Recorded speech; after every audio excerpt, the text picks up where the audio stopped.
because they'd been shot at dawn.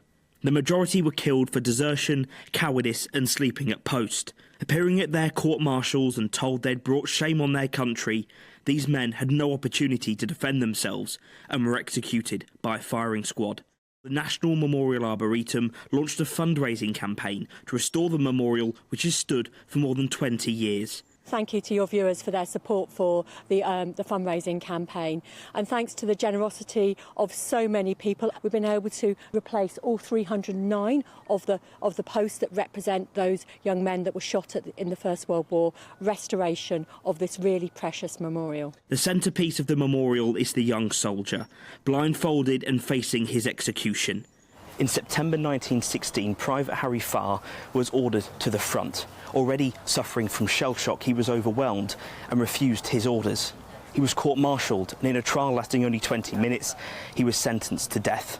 On the day of his execution, he faced the firing squad without a blindfold. Janet Booth is Private Farr's granddaughter and was part of the public campaign to have those who were shot at dawn officially pardoned. When I asked my gran, do you know where I could find Harry's grave? And she looked at my mother, and there was this sort of look between them, and then she said, well, he hasn't got a grave because they didn't warrant, he deserved one because he was shot as a coward and had let his country down. We can come here as a family and pay our respects to him, and also for all the other families, it's somewhere to come and remember their loved ones. The People's Channel.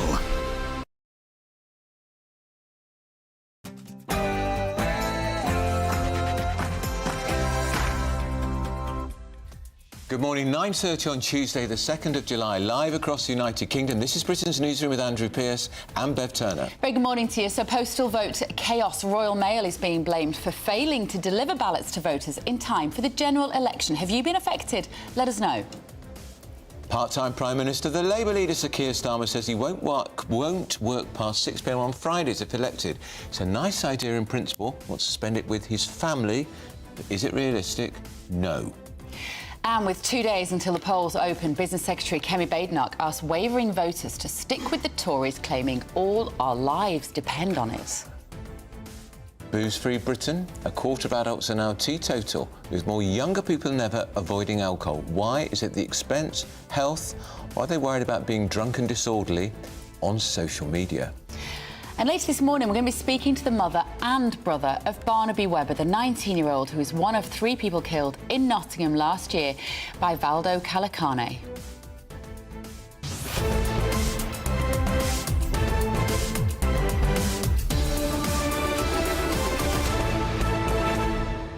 Of course, we talked to Emma on this programme just a few weeks ago. It was very moving, wasn't it? It really was. Also, GB News will be live in Essex on election night as Michelle Dewberry and Patrick Christys host our GB News exclusive election night coverage. So if you want to be part of that audience in Essex, you can apply now either by scanning the QR code on screen or visiting gbnews.com/. So we'd love to hear what you Essex. think this morning. Sorry, I should have said /Essex. Essex. Not always straightforward, those technological instructions, are they? And if it's scanning the QR code, put the camera on your phone, take it up to the screen. This is my mum and dad if you're watching. And then you will get through to the registration. We'd love to see you there. Now, also want to hear from you. I've never scanned a QR code. Doesn't surprise me. We'd love to hear your thoughts. gbnews.com/you'll say. First, they're the very latest news headlines with Ray Addison.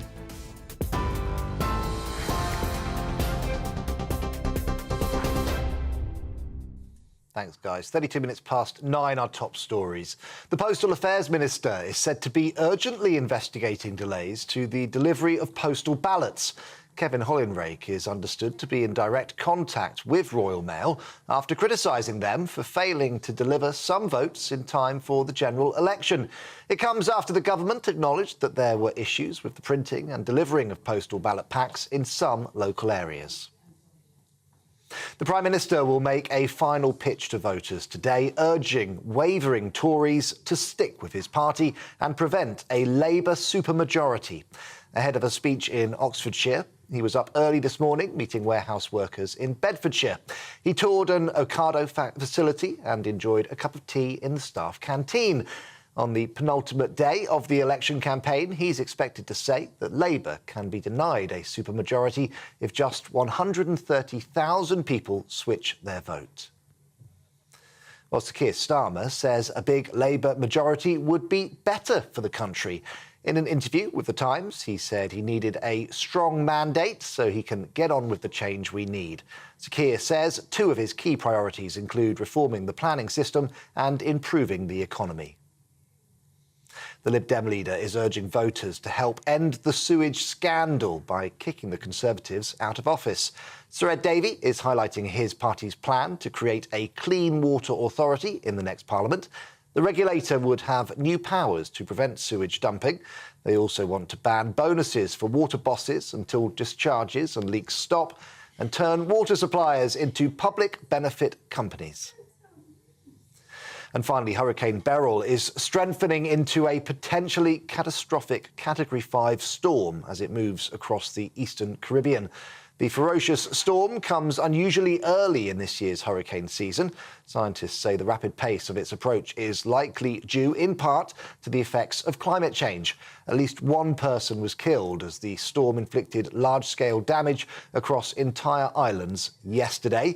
It's now moving towards Jamaica, where it's expected to batter the shoreline with life-threatening winds and storm surge. Those are the latest GB News headlines for now. I'm Ray Addison. More in half an hour. For the very latest GB News direct to your smartphone, sign up to News Alerts by scanning the QR code or go to gbnews.com/alerts.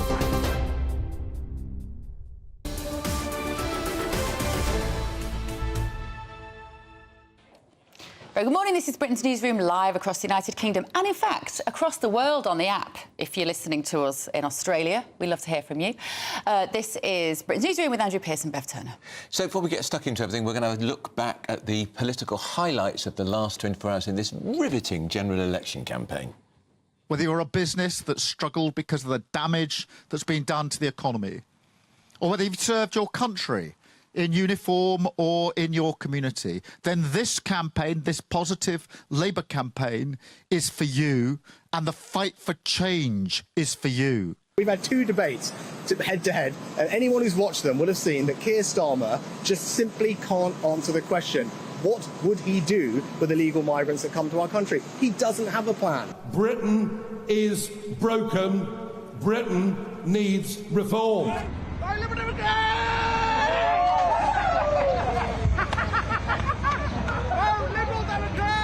I'm asking people to do something, many people do something they've never done before, which is vote Liberal Democrat this coming Thursday. We're finding a lot of lifelong Conservatives considering us. They don't want to vote Conservative. Some young people who've never voted before, and we're saying, do something you've never done. I've just done it. I've never done that before. So take the plunge.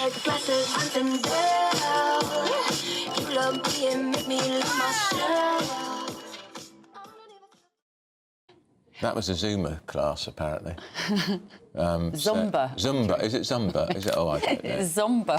We're both a bit gobsmacked with Ed Davey in his peach lycra. It's all designed to distract attention from his pretty awful role in the post office dispute. Remember, he was the one who wouldn't see Mr. Bates, who inspired that amazing ITV drama, which has finally got us all talking about the post office. Oh. And then, of course, subsequently, when he was when he was out of the Commons, he took a job with a law firm advising the post office, the same law firm that was giving those postmasters and postmistresses a very hard time. Very difficult for Ed Davey. But if you keep doing bungee jumps, people don't ask those sort of questions, do they? Well, that's just backfired on him, rather, hasn't it, by the fact that you've done that? So well done. Backfired on him like a bungee rope, you might say. Now, do you fancy a part-time Prime Minister? Listen to what Sir Keir Starmer said on Virgin Radio yesterday about his work-life balance. On a Friday, I've been doing this for years, I will not do a work-related thing after 6 o'clock. Pretty well come what Regardless. may. Yeah. Some people think if you fill your diary 24/7 and don't do anything else, that makes you a much better decision maker. Yeah. I don't agree with that. Yeah. I think you've got to make space. Do you reckon Putin was watching that and he's like, right, OK, 6 o'clock on a Friday. 2 minutes past notes 6. to self. Invasion. Extraordinary. Is it fair, though, to expect the Prime Minister to work around the clock? We're joined by the political commentator Matthew Stadlen and the political correspondent at The Spectator, James Heal. Morning, gentlemen. Great to see you, as always. James, maybe Sir Keir Starmer is just making the point and leading the way to a work-life revolution where we all get a better balance. Well, I think that's very much what he's trying to do, and obviously he's very keen to spend time with his family. Friday nights are important for him. But equally also, you know, I think that it's allowed the Tories at the end of this campaign to resurrect what they were doing at the start of it, which is talking about Sir Sleepy and all those kind of criticisms. Personally, I don't think I have a huge issue with it whatsoever, but I do think that he probably shouldn't have said it, because I think that having such a concrete timeless block allows opponents to call into question things about his work ethic and the amount of time he'll spend at the job. Matt Stadlen, what do you say to that? I think it's reminding people that Keir Starmer is a human being, like all four of us and like every single person watching. I'm a dad, and the idea that I would completely neglect fatherhood if I became Prime Minister, distant prospect though that might be, you'll all be relieved to hear, is for the birds. Of course he's got to spend a bit of time with his children, and equally, of course, he's not going to switch off completely at 6 o'clock in the evening on Fridays when he becomes Prime Minister. James, let's bring you in here. Some Labour people are trying to turn this into quite a grubby row, because they're making the point that Keir Starmer's wife, Victoria, is of Jewish heritage, and her dad, who's 95, comes over to the family house on a Friday night. They have dinner together, say prayers. I've got Jewish neighbours. I never see them after 6 o'clock on a Friday. But I don't think Sunak was being anti-Semitic. I think he was just making the point, having been Prime Minister for 20 months, you can't make those commitments. Yeah, absolutely. And I think we've learned, you know, from the last few years or so, politics certainly doesn't fall into neat times and categories, does it? I mean, Boris Johnson was woken at 4 a.m. to be told of the invasion of Ukraine 2 years ago. Look, he can try and stick to those times, but I just don't think, you know, blocking off a bit of your diary is going to really work in office. Not least because, of course, the number of sort of scandals and events we've seen in the last 2 years that have occurred on a Friday. It seems Friday have been sort of have a propensity to attract different headlines and scandals in recent times. So we'll see. I don't think it was anything like that. And I think that, you know, Rishi Sunak has always been very hardworking, but also very family orientated. So I suppose each man will have their work-life balance. But I think that, you know, politics never works as conveniently as we'd all like it, as I'm sure all four of us can attest here today. Yeah, Matt, they've worked very hard, Labour, under Rachel Reeves, to try and attract the big business vote, the big corporations. Will there be some executives with their heads in their hands going, oh, no, if that's a glimpse of what we're going to be like under a Labour government, all my employees are going to say, I'm sorry, boss, it's 6 o'clock on a Friday. You won't hear from me until 8 o'clock on a Monday. I very much doubt it, Bev, because the reason these people will be CEOs, that they'll be senior executives, is because they don't work 24 hours a day. None of us can work 24 hours a day. You'd be completely burnt out. We want a Prime Minister who has just a tiny, tiny semblance of balance and reality in their lives, because Starmer's right. If you stop seeing your children entirely, if you don't sleep, if you don't have any time at all for a little bit of leisure, a little bit of switch-off time, then you're going to start making really very bad decisions. It'd be appalling for your mental health. So, of course, chief executives work hard. Of course, Starmer works hard. Sunak works hard. But are you trying to tell me, is anyone trying to tell me that Rishi Sunak hasn't spent any time with his daughters over the last 2 to 3 years? Is anyone trying to tell me that David Cameron didn't spend time with his children? This is a total storm in a teacup. And if anything, I think it rebounds to Starmer's favour. Why? Because, as I said earlier, it shows that he's actually a human being like the rest of us. We don't want to be led by zombies. James Hill, we're talking about Bevis Ray's as chief executive, but they will be, some of those chief executives, concerned by some of what Angela Rayner wants to do. One of the plans we know as part of the New Deal, no, you can't email colleagues after 5 o'clock or 6 o'clock. You can't email them at weekend. If that became the law of the land, that's going to have a massive effect on companies. Well, yes, and I think that's what someone will be quick to make that juxtaposition right now. And I think that, you know, it'll be interesting to see how much of Labour's package on workers' rights actually survives into government. I know, for instance, the unions have been very assured and very much on side with Labour and all of this. So we'll wait to see what that's really going to connect. And I think the relationship between the woman in charge of that workers' rights package, Angela Rayner, and the relationship with the Shadow Chancellor, Rachel Reeves, is going to be the key fault line of the next government. I think that governments often fall between the relationship between number 10 and number 11. I think in this case, it could be between Labour's deputy leader and Labour's Shadow Chancellor, and kind of what actually business wants versus what the workers want. Can we just ask you both quickly about Ed Davey's shenanigans? I'd just like to know whether you think that's cutting through with the voters, Matt.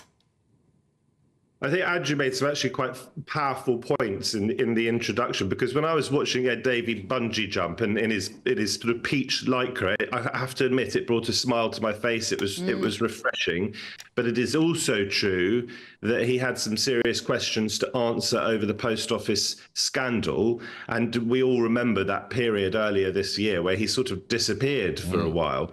What is an effective campaign that he's led? I think it is, because I don't think we'd be talking about him right now if he wasn't bungee jumping and doing all these things. And it has brought a little bit of levity to what is obviously a serious time in politics. But I agree with Andrew that there is a bit of a juxtaposition between the questions he needed to answer over the post office and the fun and games he's having now.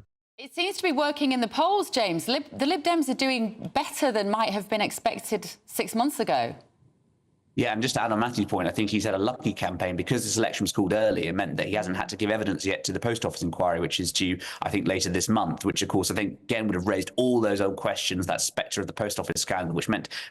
you said he disappeared earlier in the campaign, but I think it has worked in the campaign. I think that unlike Reform, whose vote is very sort of, well spread across the country, under first past the post, concentration is representation. The Lib Dems have concentrated their vote exactly where it needs to be, in the southeast, the southwest. There were 80 seats in 2019. They finished second in across the southeast. They're going to go, and I think they're going to make big gains. And I think we're going to see them jump from 11 seats in 2019 to around 45 come election night, quadrupling their vote. OK, all right, thank you. Go on, Matt. I'll just very quickly say, I think the huge challenge for Sunak and the Tories is that on the right, people aren't seeming to want to vote tactically. Reform is going to steal, it looks like, a lot of votes from the Tories, whereas on the left, I think there will be quite a bit of tactical voting that will help the Lib Dems, perhaps in some seats, but overall it will help Starmer. OK, all right, gentlemen. James Heal, Matthew Stadlen, thank you so much for joining us this morning. Yep. It's interesting, that Keir Starmer. It's who's making the capital out of that, Keir Starmer? Well, I mean, the Tories were initially, now Labour are really pushing back, saying it's anti-Semitic. It's ridiculous to suggest that the Prime Minister was being anti-Semitic. I don't suppose he knew for a second that the Prime Minister's, the Leader of the Opposition's father-in-law, age 95, comes around for dinner and they have a... They reflect his wife's Jewish heritage. You don't see his wife at the synagogue.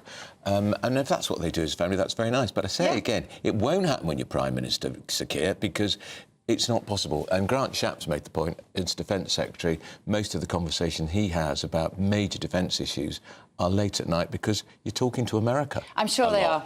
So he's obviously trying to appeal, though, isn't he, to that young vote, the working mum, the working, and I get it. Isn't it nice that he's at home with the kids rather than, on the phone the whole time, politicians? Right, up next, we're going to speak to one former traffic sergeant who is furious that no party leader has mentioned smart motorways in their campaigning. We know that a lot of you at home feel as strongly as that about having them scrapped. This is Britain's Newsroom on GB News.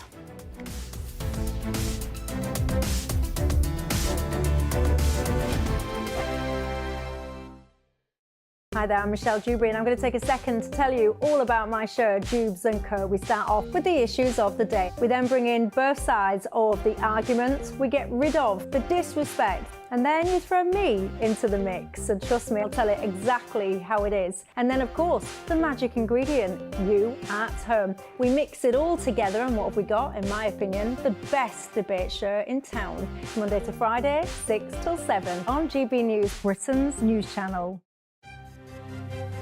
GB News Breakfast, every day from 6 a.m. So, question is, what can we do to get young people to eat healthy food? Here's dietitian and nutrition consultant Helen Bond. Helen, what do you think? Eating habits formed at this age tend to persist into later life. We know we're eating too much fat, sugar, salt, and not enough of the good things like fibre, fruits and vegetables, all of those things. So, yes, we need to help this age group so they have the skill set and they have the nutrition knowledge to take that forward. Do you agree that it is impossible to eat healthily on a budget and quickly as well? Or do you have any sort of fail-safe, affordable and very quick to prep meals that you'd recommend youngsters try? It doesn't have to be expensive either, but you have to have those kind of cost-cutting hacks and those time-saving things in the kitchen.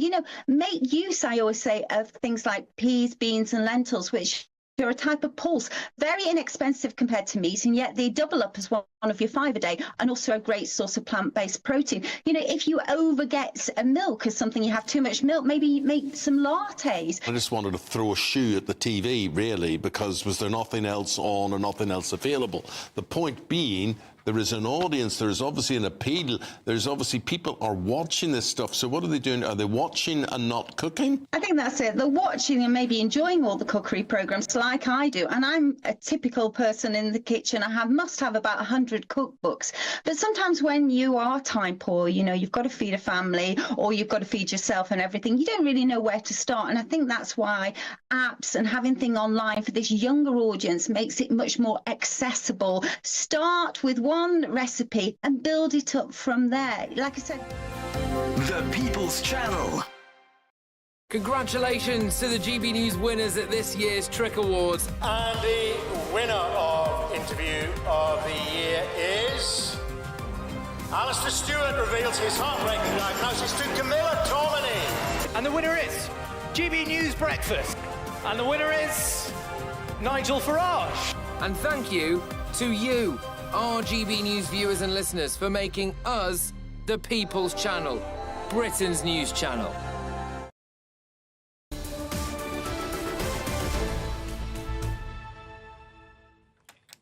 It's 9:49. This is Britain's Newsroom, or GB News. Now, National Highways claim smart motorways, in terms of serious fatal casualties, are the safest roads we can have. Is that true? A former traffic sergeant is furious that these controversial roads have not been mentioned in this election campaign, and he joins us now. Mike Rawson. Good morning to you, Mike. Good morning. Beverly, and good morning, Andrew. Good morning. So, how safe are these motorways, Mike? Because I certainly have my heart in my mouth when I'm driving on one. Well, you're not alone. I think many, many people are like you, Beverly.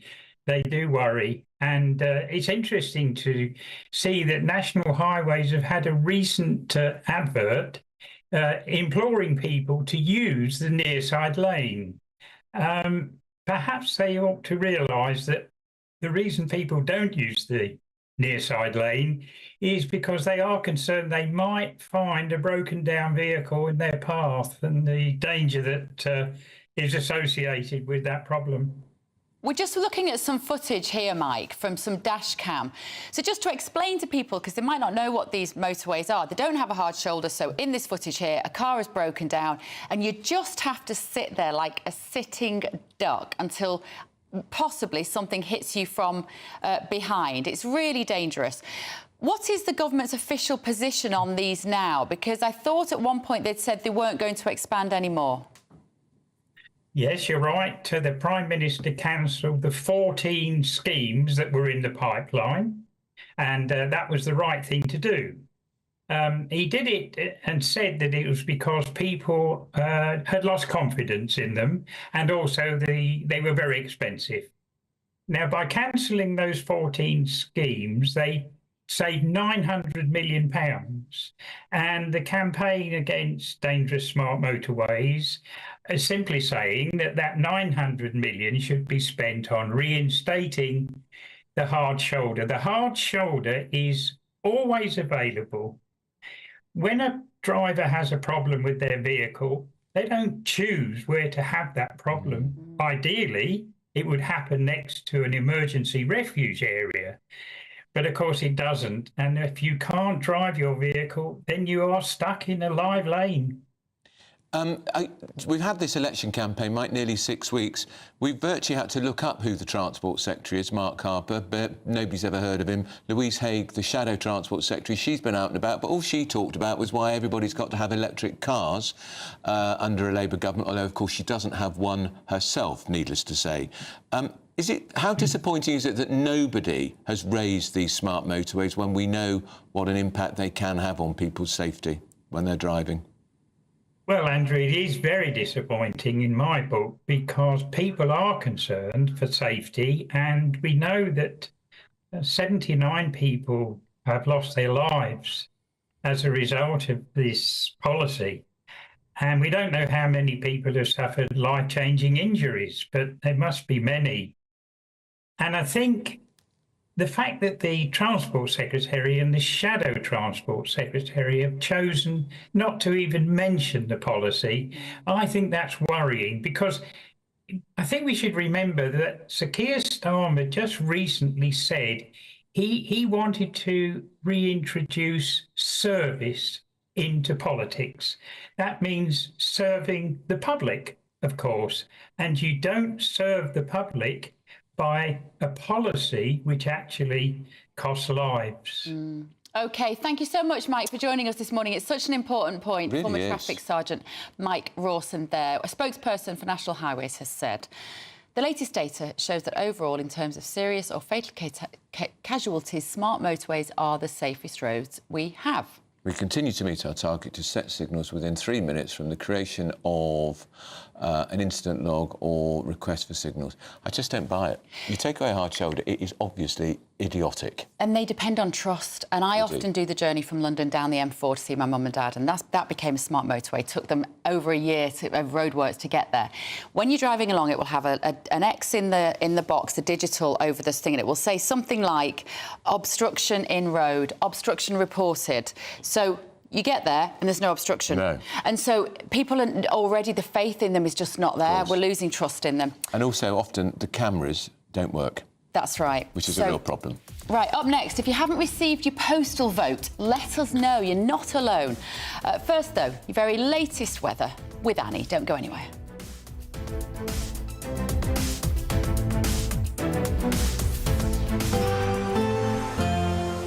A brighter outlook with Box Solar, sponsors of weather on GB News.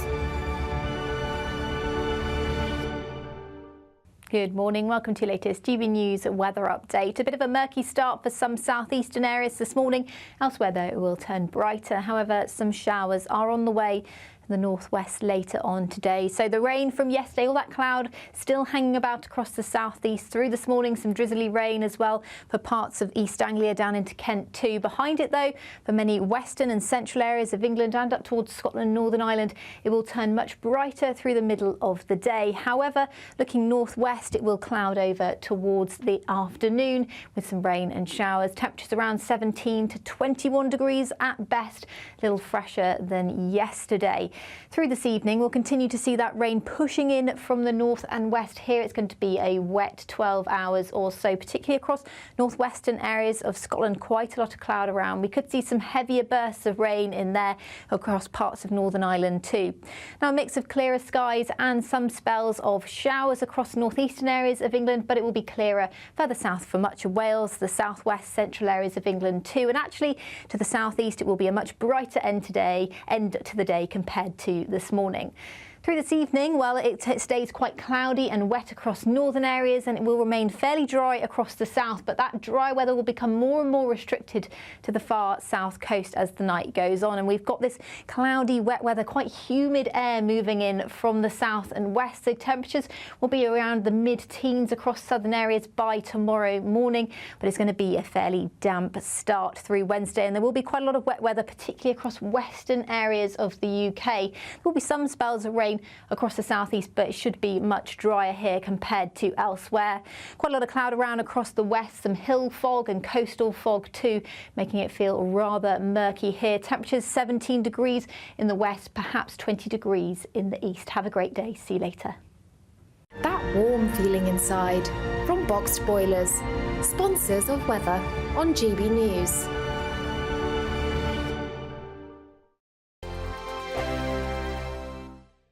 £30,000 in tax-free cash really could be yours. It's our biggest cash prize of the year so far, and you could be getting that winning call from us to tell you that you're our next Great British Giveaway winner. You're joking? Really? Seriously? It's not a line, what is it? I'm slipping neck. Oh dear. Oh my god! This is amazing! I'm in shock. Like I said, I've never won anything like this. That is absolutely fantastic. Over the moon! Thank you! For a chance to win £30,000 in tax-free cash, text cash to 63232. Text costs £2 plus one standard network rate message. You can enter online at gbnews.com/win. Entries cost £2. Or post your name and number to GB07 PO Box 8690 Derby DE1 9TT. UK only. Entrance must be 18 or over. Lines close at 5 p.m. on the 30th of August. Please check the closing time if listening or watching on demand. Good luck. The latest GB News travel. Hello, good morning. I'm Andy Hilbert with the latest across the UK for a Tuesday morning. In Buckinghamshire, the southbound M1, that's slow due to an earlier broken down car, junction 14 for Milton Keynes. In Bedfordshire, the southbound M1, very slow due to an earlier broken down vehicle just before junction 11A for Dunstable and Luton North in the roadworks. And in Bedfordshire on the southbound M1, a lane closed at the minute due to a broken down vehicle just after junction 12 at Flitwick. Currently as well at the moment too, traffic's looking busy in Surrey on the anti-clockwise M25. Long delays and a lane closed there due to an accident just before junction 10 for the A3 at the Wisley interchange. And in Bristol, the M4 eastbound, the exit slipped to the M5 south, partially blocked due to emergency barrier repairs at junction 20 for the M5 and the Almesbury interchange. As you'd imagine, traffic's looking quite busy there. And in Lincolnshire, in Welton Cliff, the A15 is closed due to an accident near to Heath Lane at Welton Cliff itself this morning. You're up to date. You can stay up to date throughout the day by visiting our website, gbnews.com. On election night, we are throwing a party. The GB News Election Night Watch Party will be live from Essex and you are all invited. On air from 10 o'clock, we'll have familiar faces from across the channel, entertainment and lots more stuff as we keep our eye on all the results as they come flying in. If you want to join our live Election Night Watch Party audience, scan the QR code on screen or go to gbnews.com/election party. Good afternoon, Britain. Your lunchtime update on the stories that matter across the UK. From breaking news and insightful analysis, inspiring stories and lively debates. You're comparing yourself to a former Prime Minister. Which is it? Stay informed, stay updated, stay entertained. I just don't know how anyone would not want to be there. Every weekday from midday. We are Good Afternoon Britain, only on GB News. Britain's news channel. Hooray!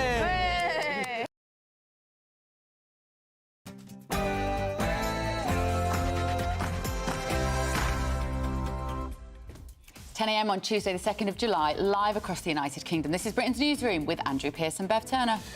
Postal vote chaos. The Royal Mail is being blamed for failing to deliver ballots to voters in time for the election. If you've been affected, we really would like to hear from you. Part-time Prime Minister, the Labour leader Sir Keir Starmer, says he won't work past 6 o'clock on Fridays if elected. Nice idea in principle, but is it realistic? Booze-free Britain. A quarter of adults are now teetotal, with more younger people than ever avoiding the bottle. Why? Is it the expense, health, or are they a bit worried about being seen drunk and disorderly on the dreaded social media? And with 2 days until the polls open, Business Secretary Kemi Badenoch asked wavering voters to stick with the Tories, claiming all our lives depend upon it. And later this morning, we're going to be speaking to the mother and brother of Barnaby Webber, the 19-year-old who's one of 3 people killed in Nottingham last year by Valdo Calacani.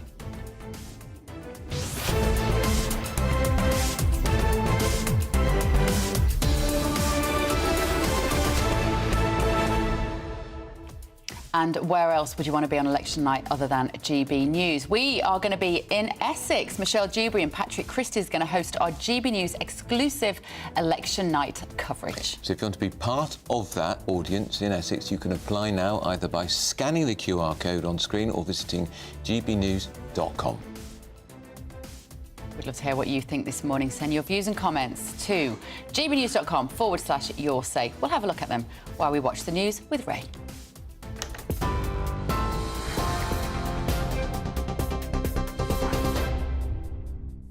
Good morning. It's 1 minute past 10. I'm Ray Addison. The Postal Affairs Minister is said to be urgently investigating delays to the delivery of postal ballots. Kevin Hollinrake is understood to be in direct contact with Royal Mail after criticising them for failing to deliver some votes in time for the general election. It comes after the government acknowledged that there were issues with the printing and delivery of postal ballot packs in some local areas. My understanding is local councils have sent out those postal ballots, so it is a Royal Mail issue rather than a local council issue. What I would say to your viewers, if their postal votes are arriving late, they can still take them to the polling stations on the day if they're worried that they won't get back in time. But there is concern in a few constituencies, not all, and not a huge number that we're picking up.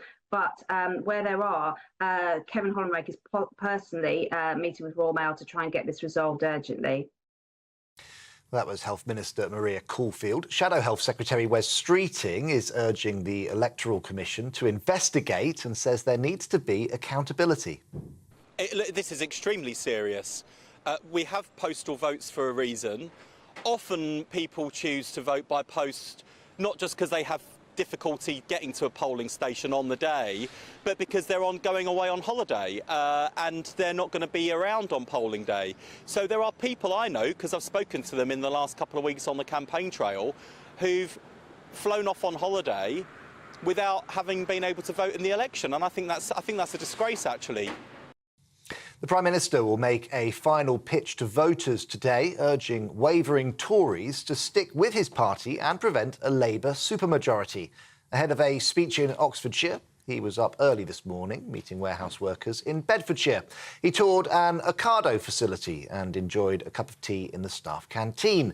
On this, the penultimate day of the election campaign, he's expected to say that Labour can be denied a supermajority if just 130,000 people switch their vote. Well, Sir Keir Starmer says a big Labour majority would be better for the country. In an interview with The Times, he said he needs a strong mandate so he can get with the change we need. Sir Keir says two of his key priorities include reforming the planning system and improving the economy. Former Labour MP Sion Simon told us the Tories are trying to convince Labour supporters their vote isn't needed. Ever since they started doing it, I have always thought this tactic would work. I think it's almost bound to work. If you can really convince people that it's a foregone conclusion, it's all over, and the question is only whether Labour win by a ridiculous, unnecessary margin, inevitably some people are going to stay at home. And that's why Labour now is so determined to say, no, you've got to get out and vote. If you want change, vote for it. The Lib Dem leader is urging voters to help end the sewage scandal by kicking the Conservatives out of office. Sir Ed Davey is highlighting his party's plan to create a clean water authority in the next Parliament. The regulator would have new powers to prevent sewage dumping. They also want to ban bonuses for water bosses until discharges and leaks stop and turn water suppliers into public benefit companies. The Green Party says it will abolish Ofsted to reduce stresses and improve well-being if they win the general election. The party is also pledging to scrap tuition fees and provide free school meals for all children. Meanwhile, continuous assessments would replace SATs testing. Co-leader Carla Denyer described their education package as an A-star offering. Hurricane Beryl is strengthening into a potentially catastrophic Category 5 storm as it moves across the eastern Caribbean. The ferocious storm comes unusually early in this year's hurricane season. Scientists say the rapid pace of its approach is likely due, in part, to the effects of climate change. At least one person was killed as the storm inflicted large-scale damage across entire islands yesterday. It's now moving towards Jamaica, where it's expected to batter the shoreline with life-threatening winds and storm surge. And finally, the Royal Mint has honoured Team GB and Paralympics GB athletes with a new 50p coin. It comes ahead of the Paris 2024 Olympic and Paralympic Games. The collectible, which costs at least £12, features athletes against a backdrop of the Union flag with a silhouette of the Eiffel Tower. The Royal Mint says they hope the coin serves as a special good luck token. Right, those are the latest GB News headlines for now. I'm Ray Addison. More in half an hour. For the very latest GB News direct to your smartphone, sign up to News Alerts by scanning the QR code or go to gbnews.com/alerts.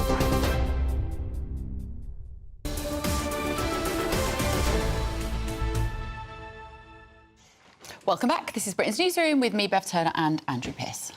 Well, if you can't make it to a polling station on Thursday, you won't be alone, and we wonder if you've already received your postal vote.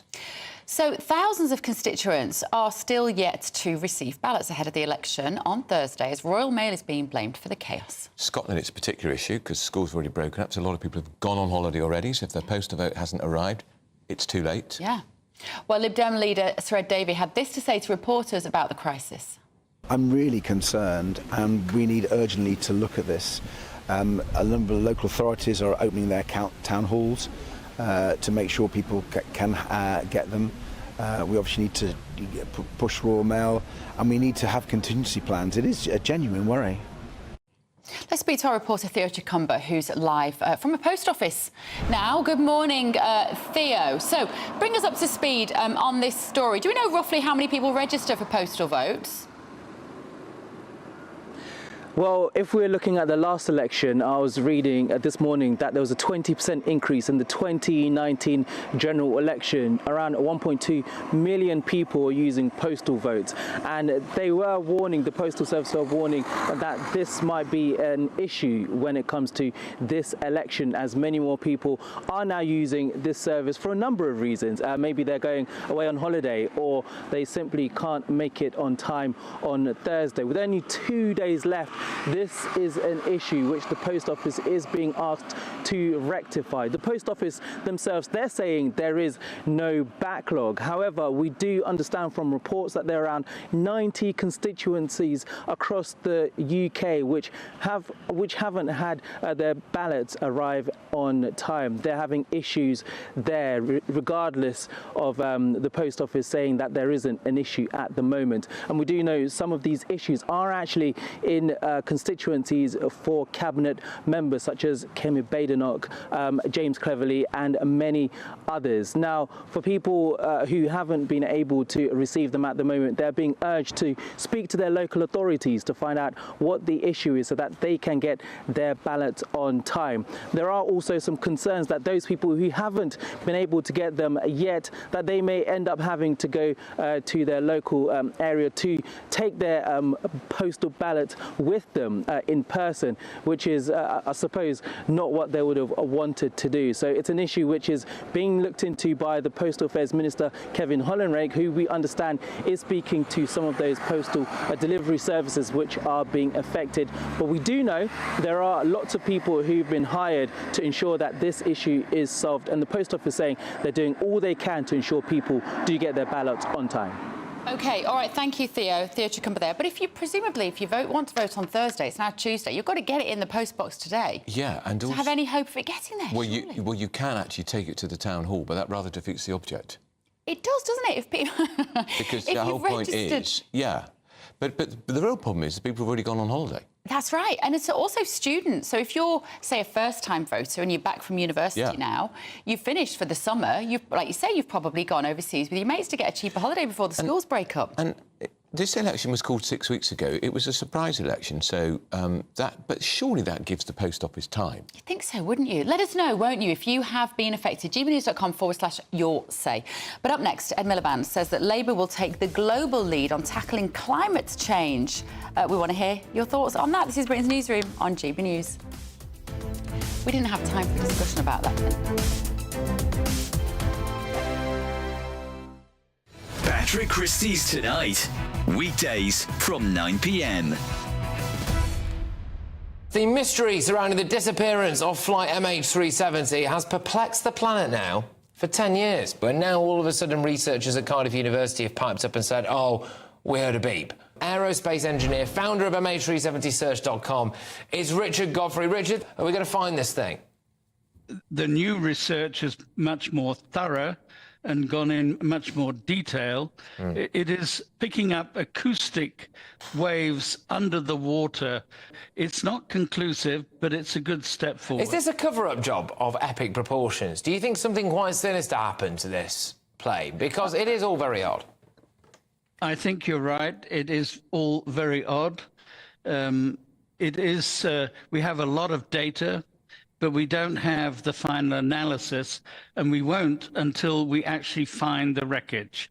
The Indian Ocean is a huge place, 77 million square kilometres, When we find the plane, we can recover the flight data recorder, the cockpit voice recorder. We can learn a lot more. Do you think someone might have shot it down? No, the plane flew until it ran out of fuel. The plane was perfectly in working order. There was an active pilot right until the end.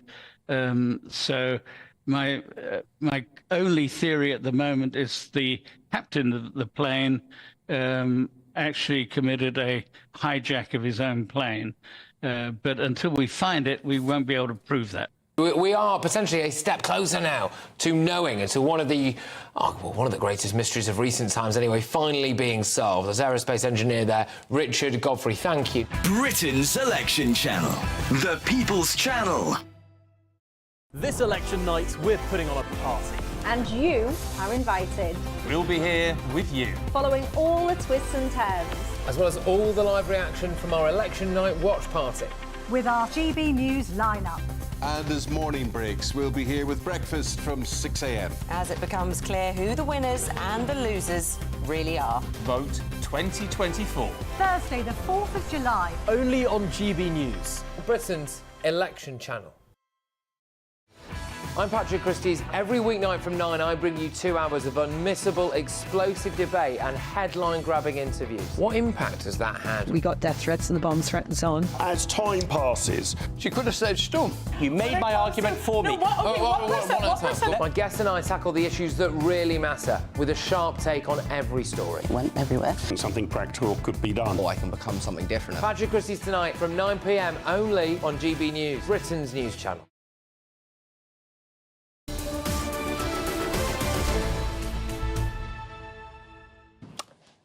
Good morning. It's 10:14. Britain's Newsroom, Andrew Pearson, Lib Turner. Now, former Chancellor Kwesi Kwarteng and former Labour MP Luciana Berger are in the studio with us. We're both having a little gossip then about speculation of how many seats the Conservatives might win in the election. Come on, Luciana, what's your number? No polls. The poll that matters is in 2 days. I wouldn't want to divulge what I thought of. Well, I'm going to give a bit away. If you're a Tory, it's pretty gloomy. Yes, it is going to be. Your forecast. Yeah. Probably, which might be affected by this postal vote fiasco, What a Luciana. mess this is. Do we know, just explain to our viewers, which party might benefit if postal votes are not arriving in time? I think it affects all parties. I think it affects, most importantly, the general public who aren't going to be able to exercise their votes. For people that perhaps have already gone on holiday, they didn't arrive, they didn't Big issue in Scotland, schools are shut already. Absolutely. I mean, we've heard from some Conservative candidates today that they've heard it on the doorstep first, so very, very tricky. It's disproportionately impacting on constituencies in England, quite a large number there, and some specific councils in London as well have said where it's an issue. But even if people are not away on holiday, haven't received the postal ballot, request another one, they've still then got to take it on election day to guarantee that their vote is counted to a polling station. And we hear today that in order to do so, people have to present either their national insurance number or their passport. Now, not everyone in this country has a passport, and people aren't in work for whatever reason. They might have had a national insurance number, they might not be able to find it. There's additional challenges at this time, also at this first election that we've ever had, where people have to go and present this ID. So I think lots of challenges for everyone, not just with this postal vote ballot issue, but people that are going to show up to vote won't have the necessary identification. I just read a letter on the letters page of the Daily Telegraph, Kwasi, where it said, another sign that nothing works in this country. Broken brick. Well, look, I mean, I think lots of things. Fair? I don't think it's particularly fair on this issue because, you can't blame the government for how the post office works. I mean, it's a company that with its own structures, and it should have responded to this.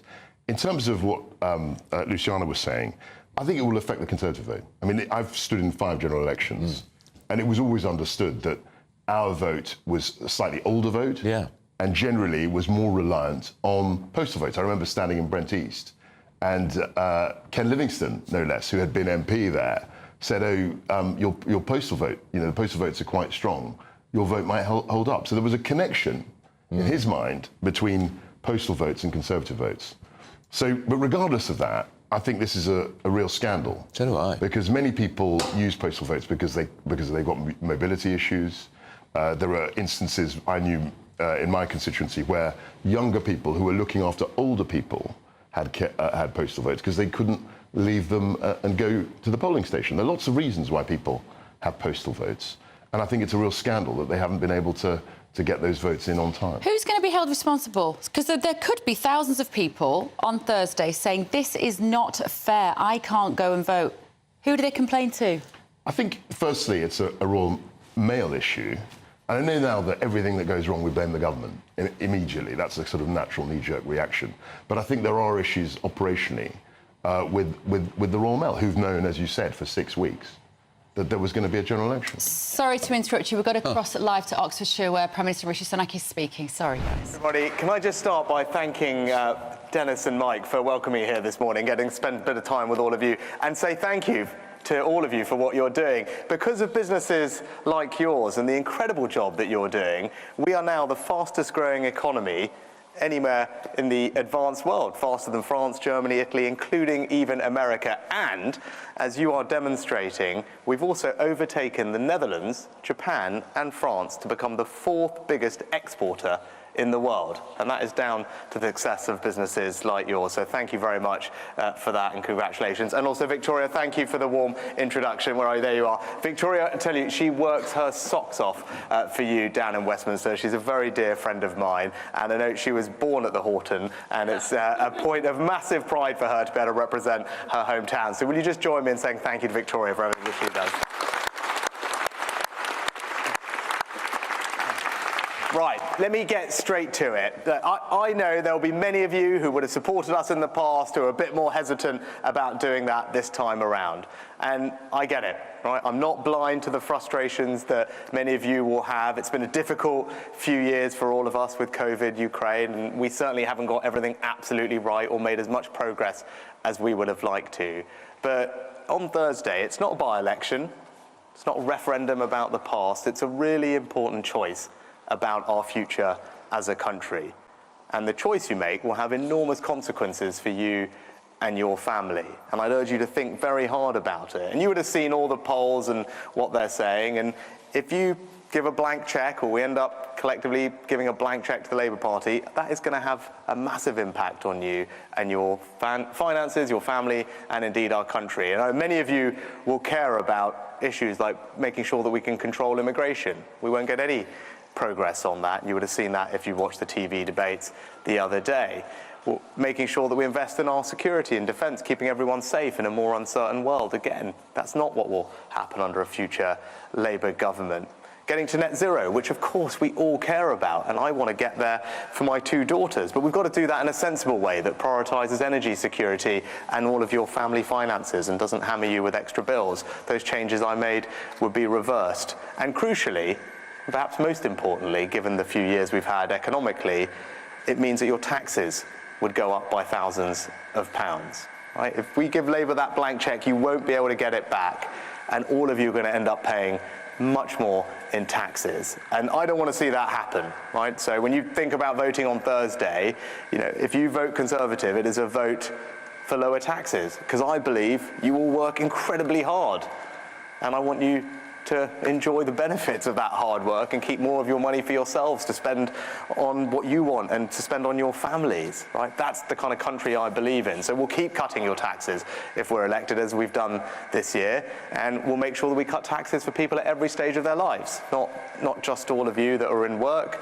but those people who are setting out on their own, small businesses, self-employed. We'll also cut taxes for them. For young couples wanting to own their own home, because that's something that many of us will have experienced. I want everyone to be able to fulfil that aspiration. So we're going to abolish stamp duty for first-time buyers effectively.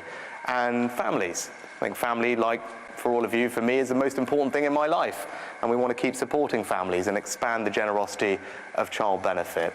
And then pensioners, because I believe that if you work hard all your life and you put in, then you deserve dignity and security in retirement. And even if many of you are not in that bracket today, you'll have parents, you'll have grandparents, you want to know that they're going to be looked after, which is why we're going to introduce a Triple Lock Plus to make sure that the state pension is never ever taxed. And again, that's not something that the Labour Party will do, which means for the first time in our country's history, pensioners face paying income tax on the state pension, which I don't think is right. So look, there is an important choice, and be in no doubt that a vote for the Conservatives on Thursday, a vote for Victoria, a vote for me and all of us, is a vote to lower your taxes and build on the progress we've made. And in conclusion, before I take your questions, I'll just say this, that my grandparents came to our country with very little. And a couple of generations later, here I am, standing in front of you, with the incredible privilege of having been not just your Chancellor, especially through a difficult time with the pandemic, but also now your Prime Minister. And that's why I love our country so much. I'm so grateful to everything that it's done for my family. It's why I do this job.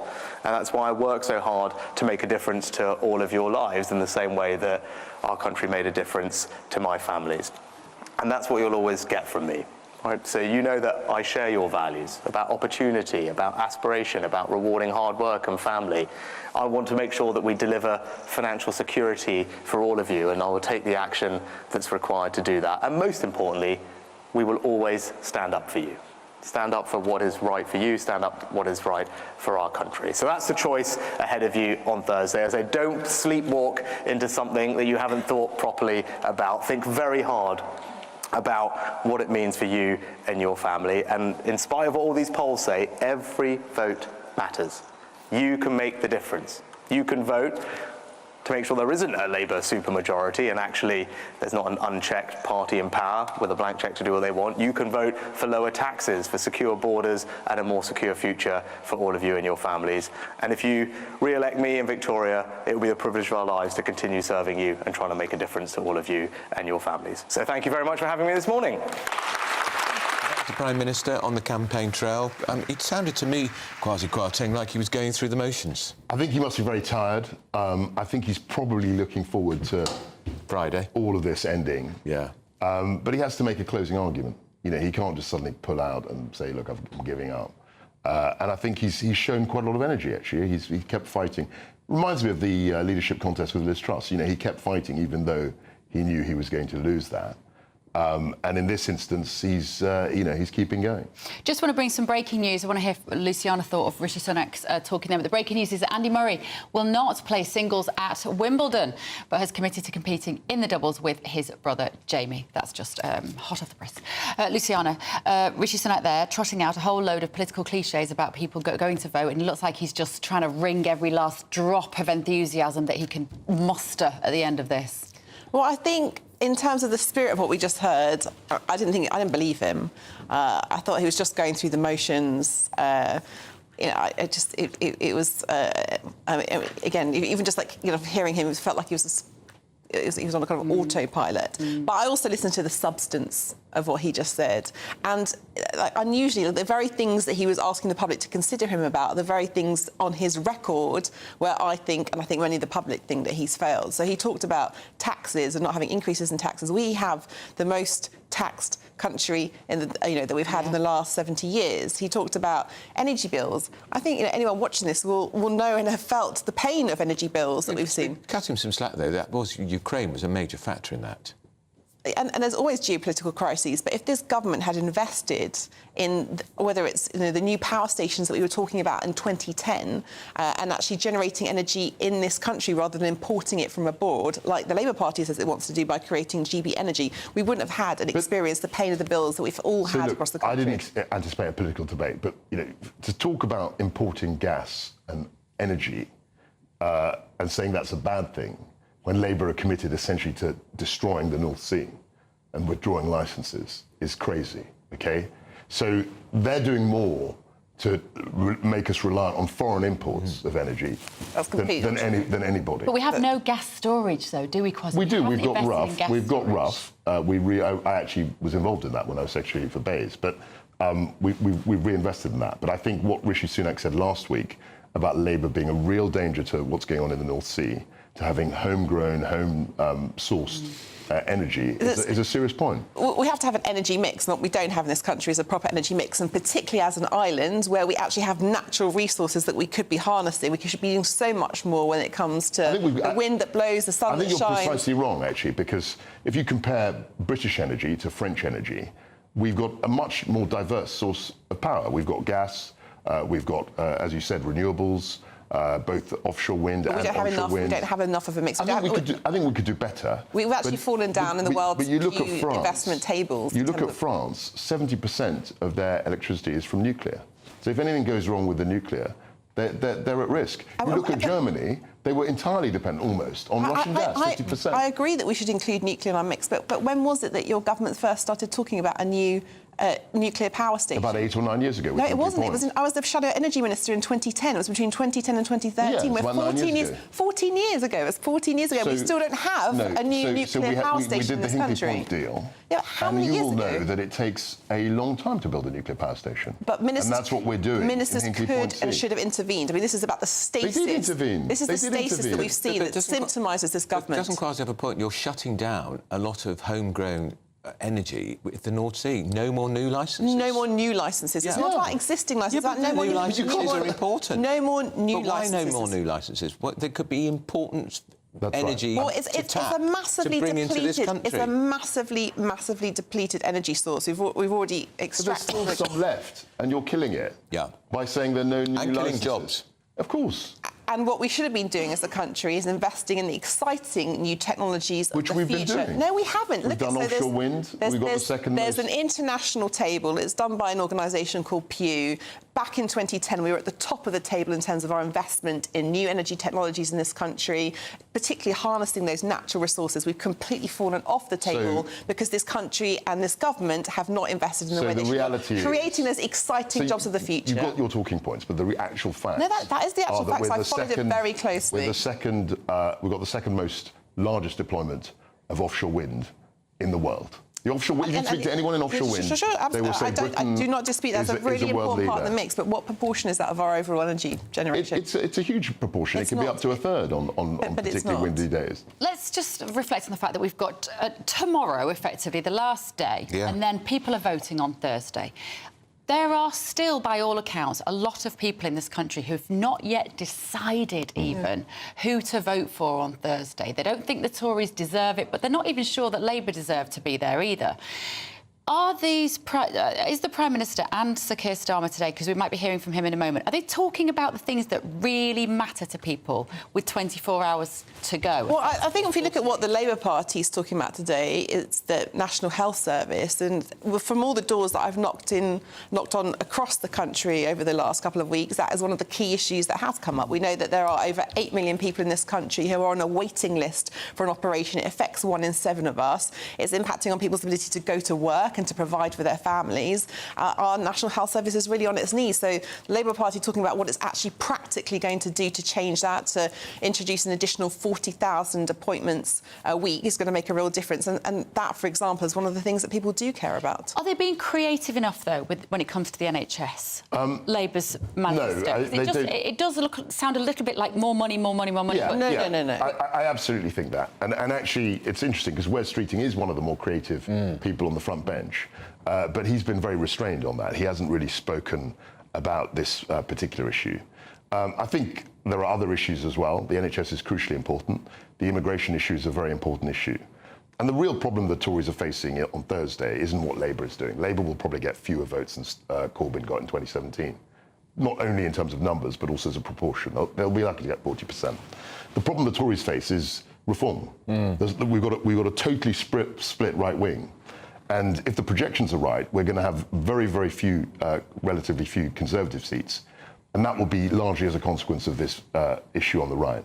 And I would like to see the Prime Minister direct a bit more of his attention on that.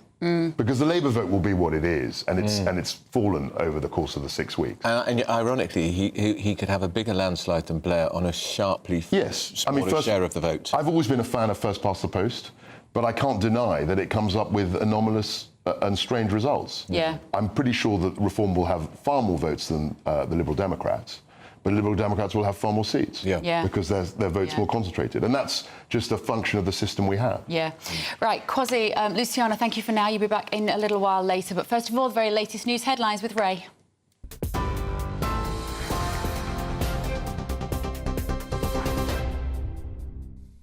Many thanks. Good morning. It's 10:31. Our top stories. The Postal Affairs Minister is said to be urgently investigating delays to the delivery of postal ballots. Kevin Hollinrake is understood to be in direct contact with Royal Mail after criticising them for failing to deliver some votes in time for the general election. Labour is urging the Electoral Commission to investigate, saying there needs to be accountability. Well, some breaking news. A candidate for Reform UK has suspended her campaign and defected to the Conservatives.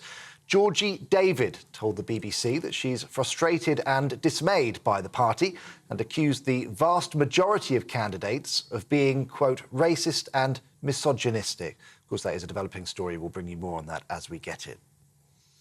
The Prime Minister is making a final pitch to voters today, urging wavering Tories to stick with his party and prevent a Labour supermajority.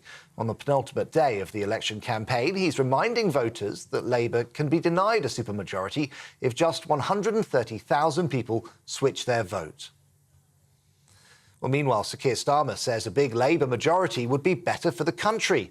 In an interview with The Times, he said he needed a strong mandate so he can get on with the change we need. Hurricane Beryl is strengthening into a potentially catastrophic Category 5 storm as it moves across the eastern Caribbean. At least one person was killed as the storm inflicted large-scale damage across entire islands yesterday. It's now moving towards Jamaica, where it's expected to batter the shoreline with life-threatening winds and storm surge. And as we've been hearing, Andy Murray will not play singles at Wimbledon, but he has committed to competing in the doubles with his brother Jamie. The two-time former champion has been battling to recover from back surgery last weekend, but has run out of time with his first-round clash against Tomasz Maciek, scheduled for Tuesday afternoon. Right, those are the latest GB News headlines for now. I'm Ray Addison. More in half an hour. For the very latest GB News direct to your smartphone, sign up to News Alerts by scanning the QR code or go to gbnews.com/alerts. Cheers Britannia Wine Club proudly sponsors the GB News Financial Report.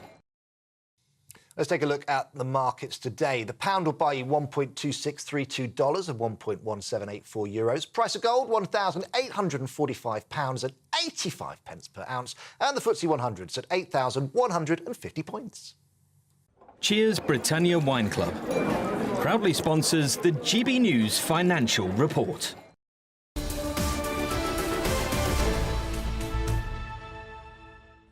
And still to come, we're going to be speaking to the brother of Barnaby Webber, the 19-year-old who was one of 3 people killed in Nottingham last year by Valdo Calacani. Charlie Webber joins us soon with his mum. This is Britain's Newsroom on GB News. Good morning. Welcome to your latest GB News weather update. A bit of a murky start for some southeastern areas this morning. Elsewhere, though, it will turn brighter. However, some showers are on the way the northwest later on today. So the rain from yesterday, all that cloud still hanging about across the southeast through this morning. Some drizzly rain as well for parts of East Anglia down into Kent too. Behind it though, for many western and central areas of England and up towards Scotland and Northern Ireland, it will turn much brighter through the middle of the day. However, looking northwest, it will cloud over towards the afternoon with some rain and showers. Temperatures around 17 to 21 degrees at best, a little fresher than yesterday. Through this evening, we'll continue to see that rain pushing in from the north and west. Here it's going to be a wet 12 hours or so, particularly across northwestern areas of Scotland. Quite a lot of cloud around. We could see some heavier bursts of rain in there across parts of Northern Ireland too. Now a mix of clearer skies and some spells of showers across northeastern areas of England, but it will be clearer further south for much of Wales, the southwest central areas of England too. And actually to the southeast, it will be a much brighter end to the day compared to this morning. Through this evening, well, it stays quite cloudy and wet across northern areas, and it will remain fairly dry across the south, but that dry weather will become more and more restricted to the far south coast as the night goes on. And we've got this cloudy, wet weather, quite humid air moving in from the south and west, so temperatures will be around the mid-teens across southern areas by tomorrow morning, but it's going to be a fairly damp start through Wednesday, and there will be quite a lot of wet weather, particularly across western areas of the UK. There will be some spells of rain across the southeast, but it should be much drier here compared to elsewhere.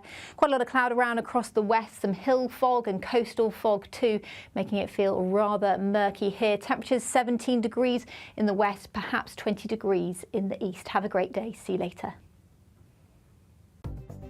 The latest GB News travel. Hello, good morning. I'm Andy Hilbert with the latest across the UK for a Tuesday morning. In Bristol, the M4 eastbound, the exit slip road to the M5 south is partially blocked at the minute due to emergency repairs. It's barrier repairs there being carried out at junction 20 for the M5 at the Albury interchange.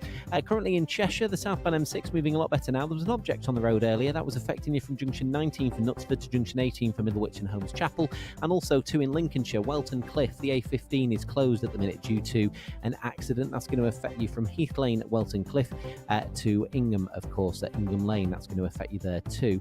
And also as well in Surrey, the anti-clockwise M25 queuing due to an earlier accident just before junction 10 for the A3 at the Wisley interchange. Queues are back to junction 12 for the M3 at the moment. As you'd imagine, traffic's looking a little bit slow there at the moment from what we can see this morning. You're up to date. You can stay up to date throughout the day by visiting our website, gbnews.com.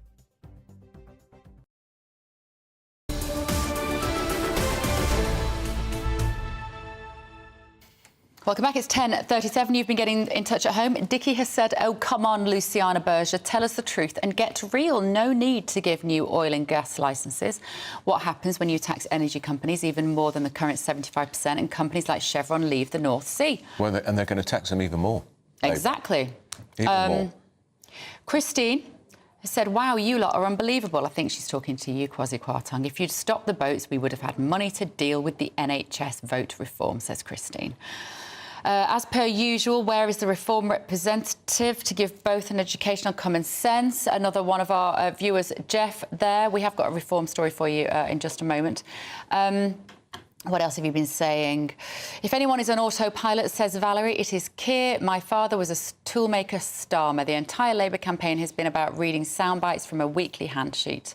I can't believe people are buying their act. No wonder so many people get scammed out of their savings in this country if they're swallowing the diatribes from Labour, whose entire narrative involves slating the Tories while having no genuine practical answers. Well, they're playing on the idea. You hear it all the time. 14 years of chaos, 14 years of... It's now the circus. If you notice, Keir's West Streeting refers to time to end the circus, time to end the clown show. Yeah. And they're playing on the fact that the Tories haven't been brilliant, have they, in the last 14 years, and time for a change. It does happen. Ben has said Starmer is the biggest con man in Britain. Who would ever trust such a man who's frightened to explain his policies, doesn't know what a woman's gender is, changes his mind like the weather and furtively consorts with union bosses that are his paymasters, despite what the polls indicate. Labour is unelectable, still infected with misogyny, anti-Semitism. It will be insanity to vote Labour just to punish the Tories. Well, a lot of you feeling like that. Keep your messages coming this morning. Do. Now, some more breaking news. Georgie David, who was standing as a Reform UK candidate for West Ham and Beckton, so that is what you would normally call a very safe Labour seat, has defected to the Tories. She is the second Reform candidate to do just that. She said, I'm in no doubt that the party and its senior leadership are not racist. However, as the vast majority of candidates are in... I'm in no doubt that the party and its senior leadership are not racist. However, as the vast majority of candidates are indeed racist, misogynistic and bigoted. I do not wish to be directly associated with people who hold such views that are so vastly opposing to my own and what I stand for. So we have to read the full list of candidates now, of course, in West Ham and Beckton. They are James Edward Asser, Labour Party, Lois Austin, Trade Unionist and Socialist Coalition. Emily Bigland, Liberal Democrats, Rob Callender for the Green Party, Sophia Nakavai for Newham Independence Party. And Holly Alice Ramsey, the Conservative Party. Oh, there's more. Oh, there's more. Kayode Shadowo, Christian People's Alliance, and as was Georgie David for Reform UK. So that's, I mean, this is a seat which is a Labour stronghold, so it will cause very little concern to Reform leadership. But it's another suggestion of they didn't get the candidates right. But that was partly because, of course, the election was called so quickly. Yeah, I mean, some of the leadership of Reform, they have suggested, and I don't know if there's any evidence of this, that some of these people stood for Reform, being truly Tories at heart, knowing they would pull out at the last minute, but who knows? No doubt there will be an investigation into it. Now, we need to go live because the Labour leader, Sir Keir Starmer, is speaking at a key campaign event in the East Midlands. Here he is. I'm really pleased that with 2 days to go, we're running such a positive campaign. We're campaigning with a positive case to take to the electorate all about change. And what a contrast to the increasingly desperate negative campaign that the Tories are running. They've literally got nothing to say to the electorate as we go into Thursday. We've got plenty to say, because this campaign is about change, it's about turning the page and rebuilding our country. And whether you're a family that's been struggling with the cost of living crisis for months, if not years, with bills bearing down on you, whether you're a business that's been struggling locally and across the country with the damage that's been done to the economy, or whether you've served your country in uniform or in your community, this campaign is for you. The change that we're campaigning for is for you. We've got one job this summer, and that's to make it a summer of change and to have a Labour government returned on Thursday, the 4th of July.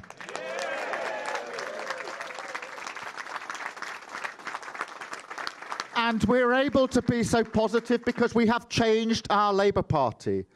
We pushed gesture politics to one side, and we proudly say country first, party second. That is the change that we brought about in our party. That is the approach we take to this campaign, and we are asking for the opportunity to change our country for the better and put it back in the service of working people. That is what this is all about. And the contrast could not be starker. Because believe you me, if you don't vote Labour on Thursday, if you vote for the Conservatives or anybody else, then we could end up on Friday morning with 5 more years of the same. We've had 14 years of chaos and division and failure. And have you seen anything in their campaign that suggests that they've changed? I've seen chaos and division and failure. I'd add with a big N, negativity. Negativity as we go into the last 48 hours. But that's what will be back on Friday morning if we don't persuade people of the case for change. And forget the polls. You all know in constituencies like this, every single vote counts. Many constituencies will go down to just a few hundred votes either way on the day. So every vote has to be earned. It's out there to be earned, and we have to work our way through till 10 o'clock on Thursday evening, making the case that if you want change, you have to vote for it. And I do believe the country wants change. You'll have been out on the doors. We've been campaigning for a long time now. I'm yet to meet a single person that said to me, look here, everything's great. Please don't change anything. It's fine as it is. Nobody is saying that. People want change, but change will only happen if you vote for it. So we campaign through all the way to 10 o'clock on Thursday in constituencies like this across the country, with ambition for our country, with a plan on day one. We'll roll up our sleeves and get on with the urgent work that's needed, setting up those 40,000 extra appointments in the NHS to get our waiting list down, recruiting the 13,000 police officers that we need in our neighbourhoods, making sure we've got the teachers in our schools so that every single child, whatever their background, whatever their circumstances, gets the chance that they need to go as far as their talents will take them as we rebuild our country, with the NHS not just back on its feet, but fit for the future. With GB Energy, a new publicly owned energy company, keeping your bills down for good with energy security and the next generation of jobs. And making sure that across Britain people are better off. Living standards are going up. People feel better off because their public services are working. The NHS is working as they would expect, as they're entitled to. That is the choice at this election. The choice between continuing as we are, chaos, division, failure, that'll all be the same. It'll be worse because they'll feel emboldened. Or turning the page with a smile, with a spring in our steps, which is how we've campaigned, and rebuilding our country, starting from day one. That's a change worth having, but if you want change, you've got to vote for it. Thank you very much.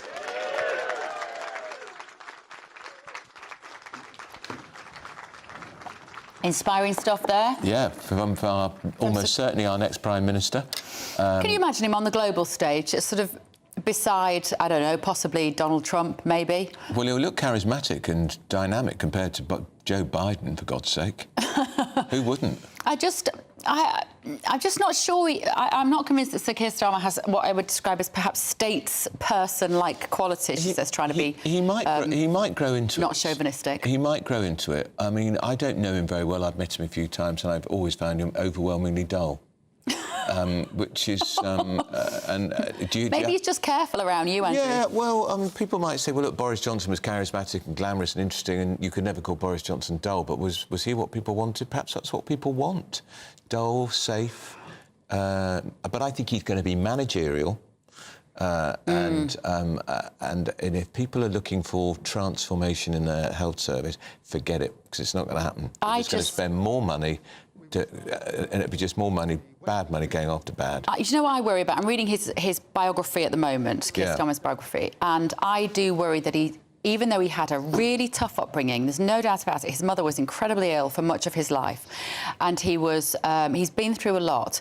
It makes me think that sometimes, if it doesn't kill you, it makes you stronger. So I think there must be a strength of character about him, given his childhood. I think he's tough as old boots. I think he's tough as old boots, but I do slightly worry that he might lack the backbone to take some very sort of tough love decisions. He might almost be too nice, in a way, to be Prime Minister. And I think when you are a compassionate man, which I would say I think he is, you tend to blow in the wind with trying to keep everybody happy all of the time, and you just can't. And that's why I think he sometimes falls to the minority loudest voice on certain issues. But I do think he's tough. He's been pretty ruthless with his shadow cabinet, and he gets his way. We'll see. We'll be here on Friday morning, by the way. We don't normally do Britain's Newsroom on Friday morning, but as it's the election, we'll be here to digest the results with all of you. By 9:30, we'll well and truly know how big the landslide is. Yeah, we will. For sure. Moving on, new research has found that posts from 10 accounts on social media spreading disinformation and hate have been viewed more than 150 million times ahead of the general election. They contain anti-Semitism, conspiracy theories and even praise of Russian President Vladimir Putin. So let's speak to campaign lead Ava Lee now, who's from the non-governmental organisation Global Witness, who conducted this study. Good morning to you, Ava. So I'm interested in this. Tell us a little bit more about the detail of your findings. Good morning. It's great to be here. So I think we all know that the online debate around politics, and particularly ahead of elections, can be really toxic. But I think when we go online, we believe that the views that we're seeing are really held by other people. And what our investigation has shown is that potentially, some of that's being influenced by actors who may be paying for these bots, or bot-like accounts that are really pushing specific agendas. So we did a snap election, a snap investigation in relation to the snap investigation, the snap election, and we have, looking very, very quickly, found this small number of bots that were posting huge numbers of times. So we looked at some key issues that were coming up, particularly climate and migration, followed some hashtags and made sure that those were really politically neutral. So we looked at both Stop the Boats as well as Refugees Welcome. And when we looked into those hashtags, we looked at the accounts that were tweeting most about them. And we looked for red flags. So some of those red flags included tweeting hundreds and hundreds of times.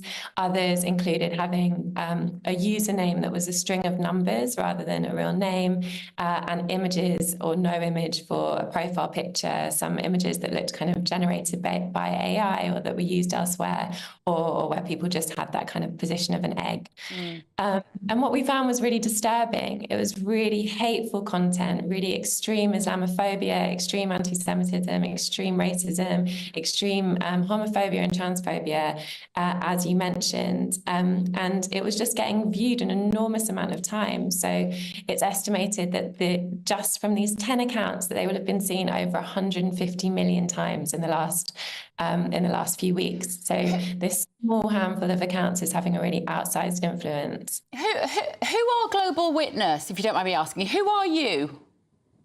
We're an NGO. We do investigations globally. We look at things related to climate change as well as impacts to democracy and on behalf of who? Sorry, Ava, but on behalf of who? Do you have a political allegiance?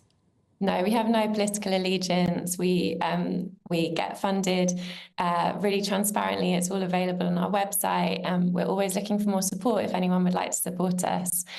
So we're totally politically neutral. And we did the investigation in a completely politically neutral way.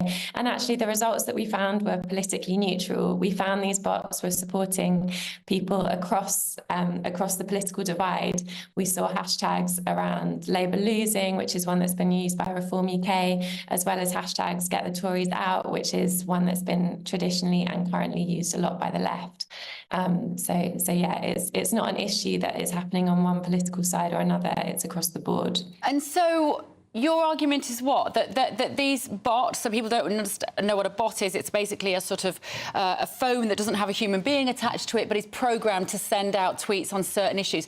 I mean, this is a problem, of course it is, around the world. And as you say, every political hue is playing these shenanigans. Some governments are even obviously doing this. What do you want people to take from this? Well, I think it's really important that social media companies do a better job of cleaning up their platforms and making sure that what people are seeing is real and genuine. You know, Twitter has a policy in place saying that it doesn't want this type of content that's being manipulated. And these accounts that appear to be bots look like they could well be doing that by the outsized influence they're having. So in terms of what, you know, I think your viewers should be doing, it's when you go online, like, think before you retweet that really hateful post, and really read what you're seeing, because you don't know if that's coming from, you know, your neighbour, someone real, or potentially it is a foreign influence that's trying to spread division and hate across our society. I think that's dangerous all the time, but particularly as we're going to an election right now, and that's happening in the UK. We know it's happening in France right now. The US will be going to the polls in 4 months, and more people around the world are going to the polls this year than ever before. Just briefly, because we're under pressure on time, do you make this information available to these media platforms who ought to know what's on them, but their argument may be there's so much they can't keep up with everything? Do you make it available to them, and if so, what is their reaction? Yeah, 100%. The first thing that we did was contact Twitter, or X as they're now called, with this list of accounts and ask them to investigate them and to see whether or not they are breaching their policies. We haven't heard anything back from X. OK. All right, thank you. Everything, doesn't it? Thank you, Ava Lee there from the non-governmental organisation Global Witness. I don't know, I would have liked to have a little bit longer than Ava. I think there might be two sides to that story. Anyway, don't go anywhere. Still to come, is it really fair to call Sir Keir Starmer a part-time Prime Minister just for somebody who wants to clock off work on a Friday at 6 o'clock and spend some time with his family? Nothing wrong with that, is there? There is if you want to be Prime Minister. This is really Newsroom on GB News.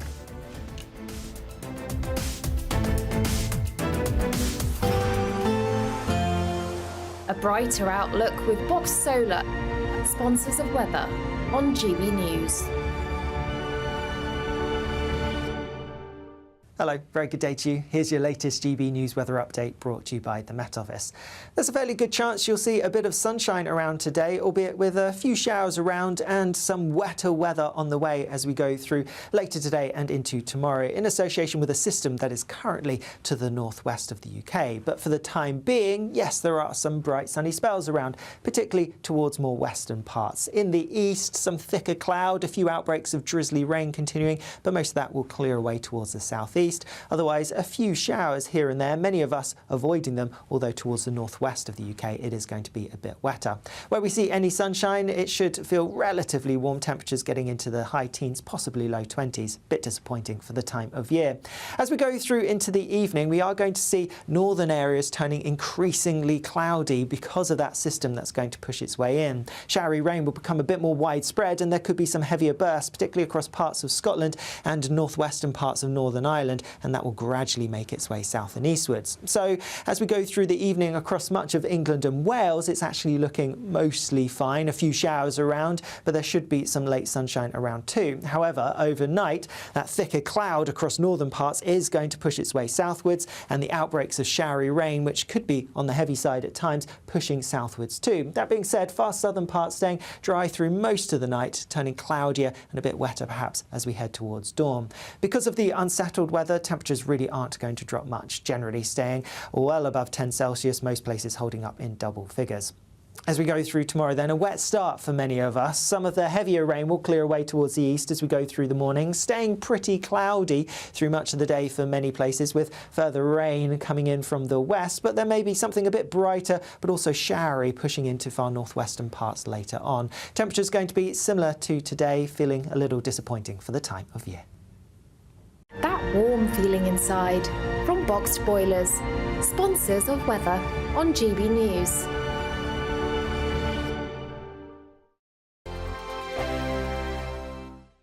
It's our summer treat to you. Your chance to win an incredible £30,000 in tax-free cash. Our biggest cash prize of the year so far. With an extra £30,000 in your bank account this year, you could take the ultimate financial holiday and send some of those day-to-day financial stresses packing. £30,000 could get you those nagging home improvements done, buy that brand new car, or just enable you to kick back and relax for the rest of the year. For a chance to win £30,000 in tax-free cash, text cash to 63232. Text costs £2 plus one standard network rate message. You can enter online at gbnews.com/win. Entries cost £2. Or post your name and number to GB07 PO Box 8690 Derby DE1 9TT. UK only. Entrance must be 18 or over. Lines close at 5 p.m. on the 30th of August. Please check the closing time if listening or watching on demand. Good luck. We're proud to be GB News, the People's Channel, and as you know, we always love to hear your views. Now, there's a new way of getting in touch with us at gbnews.com/your say. By commenting, you can be part of a live conversation and join our GB News community. You can even talk to me, Bev Turner, or any of the members of the GB News family. In the GB Newsroom, we bring you the news as it happens. With our team of dedicated journalists across the UK, GB News brings you accurate reporting of the day's topical agenda. When the news breaks, wherever and whenever it's happening, we'll be there. This is GB News, the People's Channel, Britain's news channel. Join me, Nana Akwe, for an informative, interactive news programme with a difference. It's fun. It's true. You're not wrong. No one will be cancelled. Lovely. Join me from 3 p.m. every weekend, only on GB News, Britain's news channel. On election night, we are throwing a party. The GB News Election Night Watch Party will be live from Essex and you are all invited. On air from 10 o'clock, we'll have familiar faces from across the channel, entertainment and lots more stuff as we keep our eye on all the results as they come flying in. If you want to join our live Election Night Watch Party audience, scan the QR code on screen or go to gbnews.com/election party. Good afternoon, Britain. Your lunchtime update on the stories that matter across the UK. From breaking news and insightful analysis, inspiring stories and lively debates. You're comparing yourself to a former Prime Minister. Which is it? Stay informed, stay updated, stay entertained. I just don't know how anyone would not want to be there. Every weekday from midday. We are Good Afternoon Britain, only on GB News, Britain's news channel.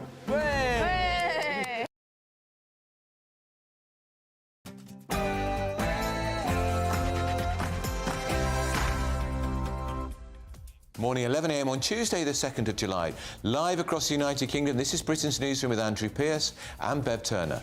So, good morning. Postal vote chaos. Royal Mail is being blamed for failing to deliver ballots to voters in time for the general election. Have you been affected? Let us know. Part-time Prime Minister, the Labour leader Sir Keir Starmer says he doesn't want to work past 6 p.m. on Fridays if elected. Nice idea in principle, but how realistic is that if you are in number 10? And after much speculation, Andy Murray has pulled out from Wimbledon singles, but he says he's still going to compete in the doubles with his brother. Booze-free Britain, a quarter of adults are now teetotal, not me and Bev, with more younger people than ever avoiding alcohol. Is it the expense, health, or worried about being exposed on social media? And we're going to be talking to the mother and the brother of Barnaby Webber. Of course, you will remember that Barnaby was the 19-year-old who's one of 3 people stabbed to death in Nottingham last year by Valdo Calacane, and the family continue to campaign for justice.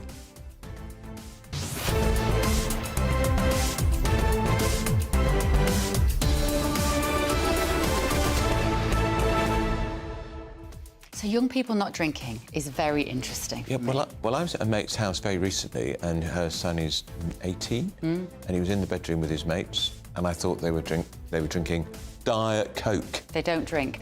Partly it is because everything that they do can be filmed and broadcast. Yeah. And so they can't be relaxed on a night out in case they get drunk and say something silly and somebody posts it on social media. And I think, personally, that's really sad. There's something quite sad about that. I know. That they just don't feel that they can just let their guard down. Of course, it's good that they're not making themselves ill. They're not spending their hard-earned money on loads of booze, and they're not ending up... Or their hard-earned parents' money on in booze. the gutter. Well, this is also true. Let us know your thoughts this morning. gbnews.com/yoursay. First are the very latest news headlines with Ray.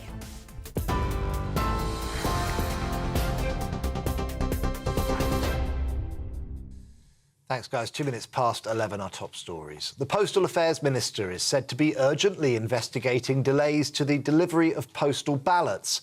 Kevin Hollinrake is understood to be in direct contact with Royal Mail after criticising them for failing to deliver some votes in time for the general election. It comes after the government acknowledged that there were issues with the printing and delivering of postal ballot packs in some local areas. Health Minister Maria Caulfield told us Mr Hollinrake is personally visiting depots. My understanding is local councils have sent out those postal ballots, so it is a Royal Mail issue rather than a local council issue. What I would say to your viewers, if their postal votes are arriving late, they can still take them to the polling stations on the day if they're worried that they won't get back in time. But there is concern in a few constituencies, not all, and not a huge number that we're picking up. But where there are, Kevin Hollinrake is personally meeting with Royal Mail to try and get this resolved urgently. Well, Shadow Health Minister Wes Streeting is urging the Electoral Commission to investigate and says there needs to be accountability. This is extremely serious. We have postal votes for a reason. Often people choose to vote by post, not just because they have difficulty getting to a polling station on the day, but because they're going away on holiday and they're not going to be around on polling day. So there are people I know, because I've spoken to them in the last couple of weeks on the campaign trail, who've flown off on holiday without having been able to vote in the election, and I think that's a disgrace, actually. A candidate for Reform UK has suspended her campaign and defected to the Conservatives.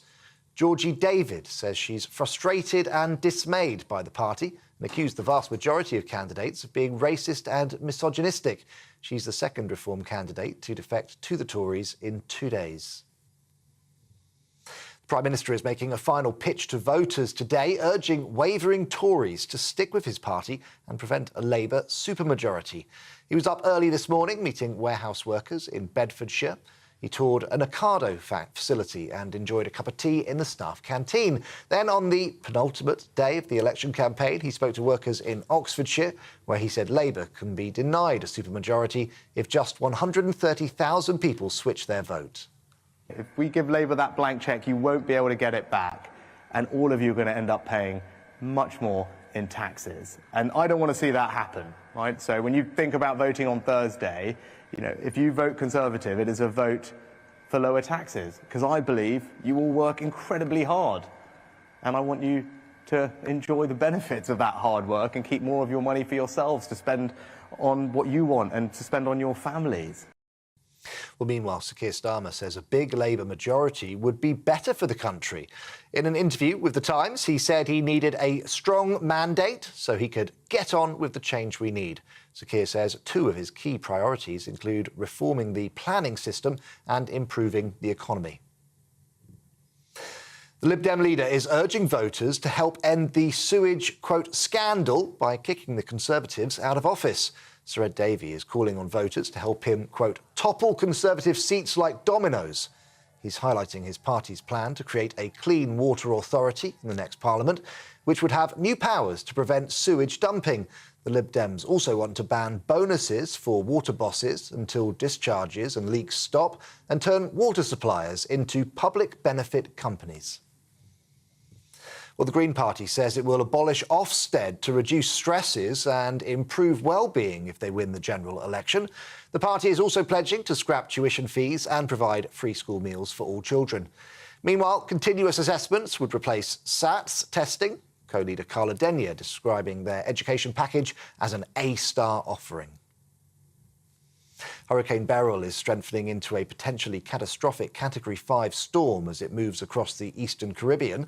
The ferocious storm comes unusually early in this year's hurricane season. Scientists say the rapid pace of its approach is likely due, in part, to the effects of climate change. At least one person was killed as the storm inflicted large-scale damage across entire islands yesterday. It's now moving towards Jamaica, where it's expected to batter the shoreline with life-threatening winds and storm surge. Those are the latest GB News headlines for now. I'm Ray Addison. More in half an hour. For the very latest GB News direct to your smartphone, sign up to News Alerts by scanning the QR code or go to gbnews.com/alerts.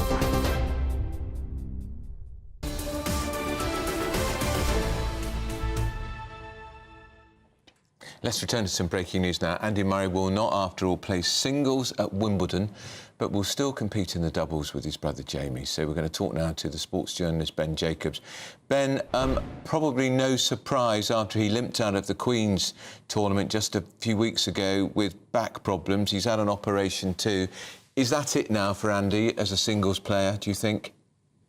Well, I think what we know is that he's decided not to play in the Wimbledon singles. So the farewell, as far as All England is concerned, is in the doubles alongside his older brother Jamie, and that will be a nice sentimental moment. So the good news is we'll see him at Wimbledon. The bad news is that he's out of the singles. And then because he's retiring later this year, it may well be that his ability to play singles between now and then is few and far between. And this was a late call. Andy Murray had a back issue. There was a cyst as well that was operated on that was causing problems all the way down the right leg in terms of nerve pain. And it's the right decision. And in a statement from the Murray camp, they've been very clear that he left it as late as possible and even did some warm-ups with a view to playing in his singles opener, but just not able to recover on time. And I think there was a decision to be made. Does he play alongside his brother and get that last hurrah at Wimbledon? Or alternatively, does he push it in the singles, maybe have to pull out? And then that may well have a knock-on effect between now and the end of the year when he retires. So it's a sensible decision.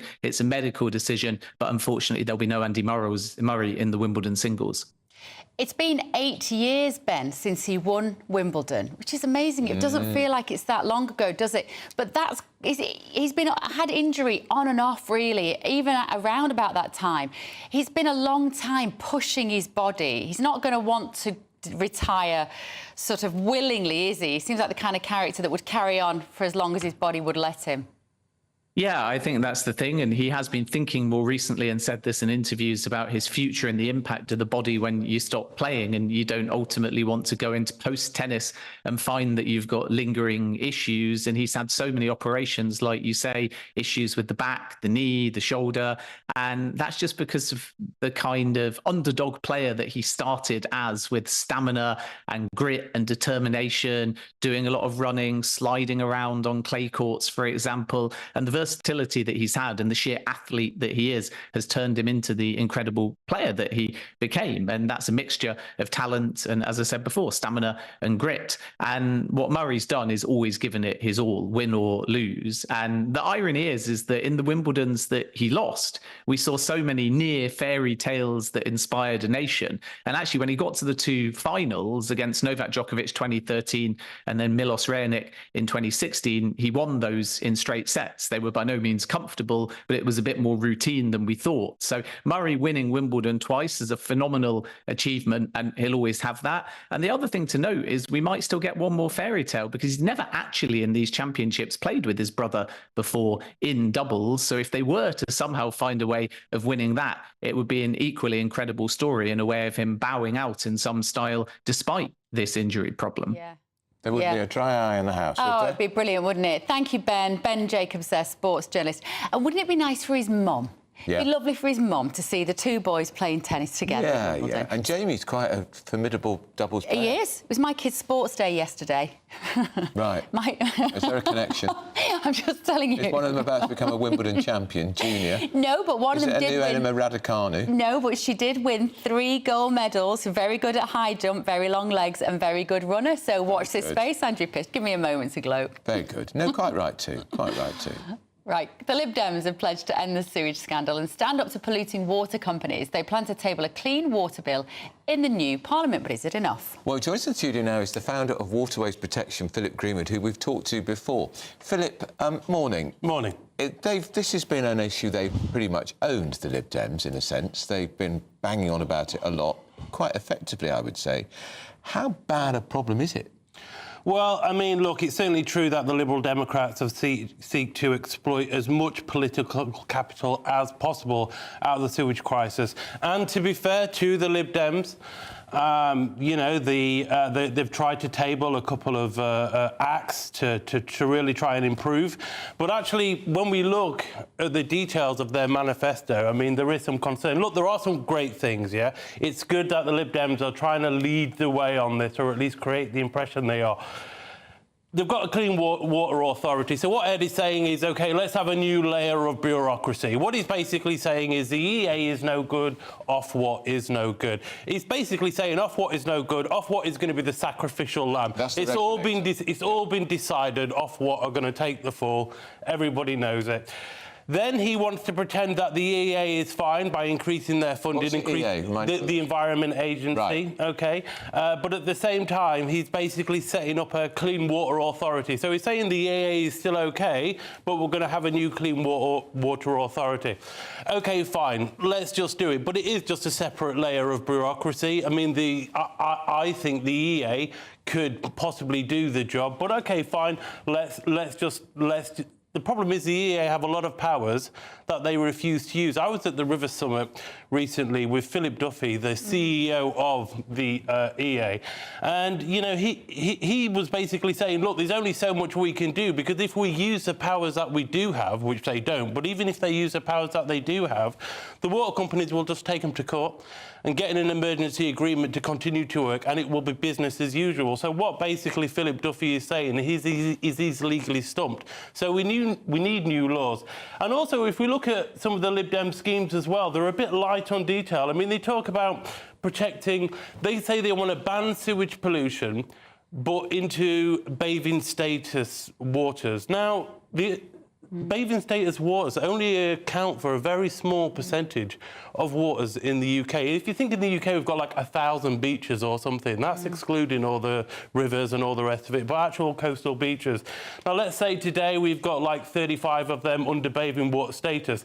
When you start to campaign just for no pollution or less pollution in bathing water status, you are given a green light to pollution in all of the other waters right across the UK. OK, it is a false dichotomy. It is not going to solve the problem. There's only one solution, and that is zero pollution. So I'm sorry, Ed, but you simply saying that, you know, we're just going to focus on reducing sewage pollution in bathing water status, it is just not good enough. And at the same time, they want to say everyone to have an access to nature and to clean water. Well, how are they going to do that when they're only seeking to protect a very small percentage of the water? Are you hearing enough from Labour on this issue as we go into the election? Tosh from Labour. I mean, it's very similar to the.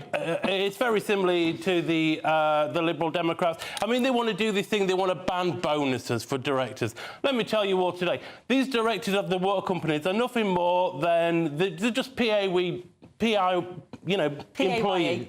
Thank you, Beverly.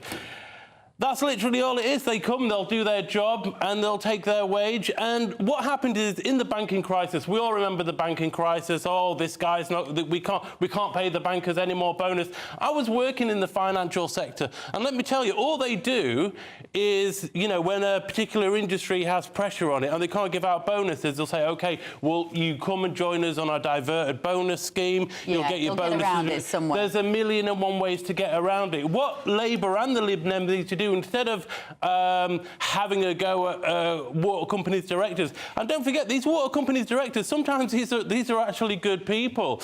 If their bosses, which are the financial institutions and other opaque networks, OK, say to them, well, look, we're only giving you 50 million to spend on repairing the sewage network. What can a water director do? Are we going to jail a water director because literally he's only been given £50 million? What you need to do is ban all the money being sent offshore to the owners of the water companies. That's what you need to do. And obviously use that funds, legally ring-fence all of our bill payers' money to go into the network. Playing around with director's bonus is nonsense.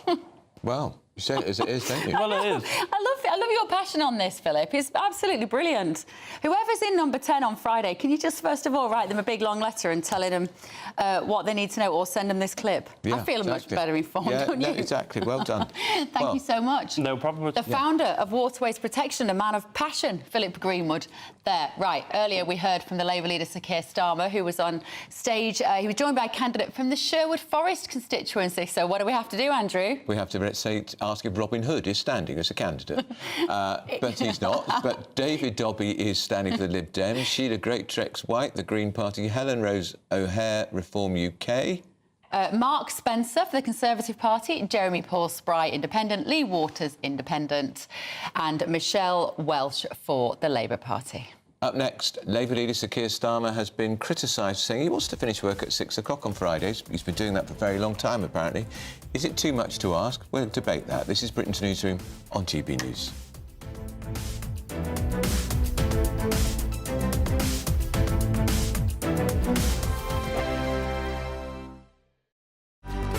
Good afternoon, Britain. Your lunchtime update on the stories that matter across the UK. From breaking news and insightful analysis, inspiring stories and lively debates. You're comparing yourself to a former Prime Minister. Which is it? Stay informed, stay updated, stay entertained. I just don't know how anyone would not want to be there. Every weekday from midday. We are Good Afternoon Britain, only on GB News. Britain's news channel. This is GB News, Britain's news channel. Recent polling suggests dentistry has become the hardest NHS service for patients to access, within NHS treatments still 15% lower than pre-pandemic levels.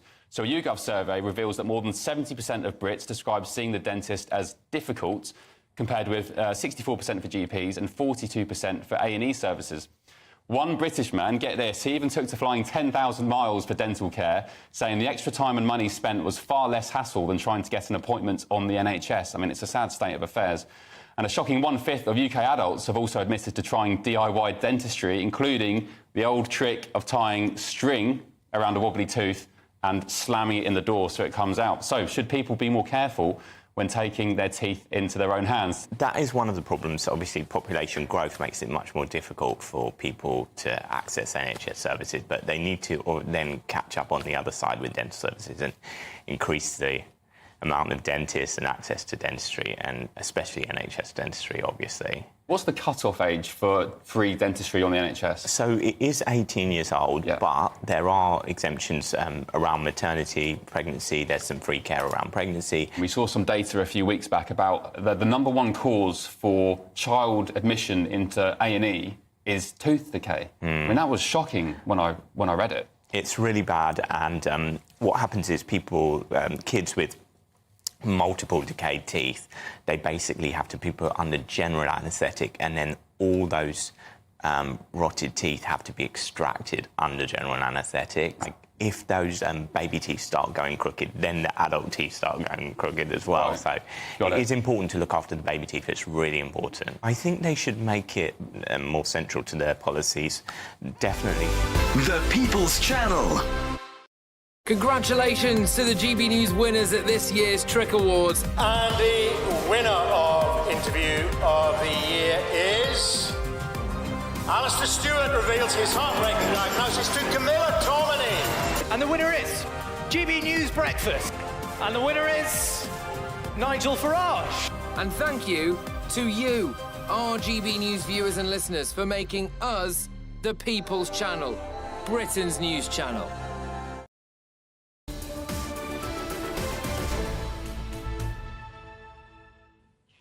What is it, 11:20? Britain's Newsroom, live across the UK with Andrew Pearce and Bev Turner. So let's cross live to Labour leader Sir Keir Starmer. He's not live, but he was talking just a few moments ago to GB News about postal vote delays.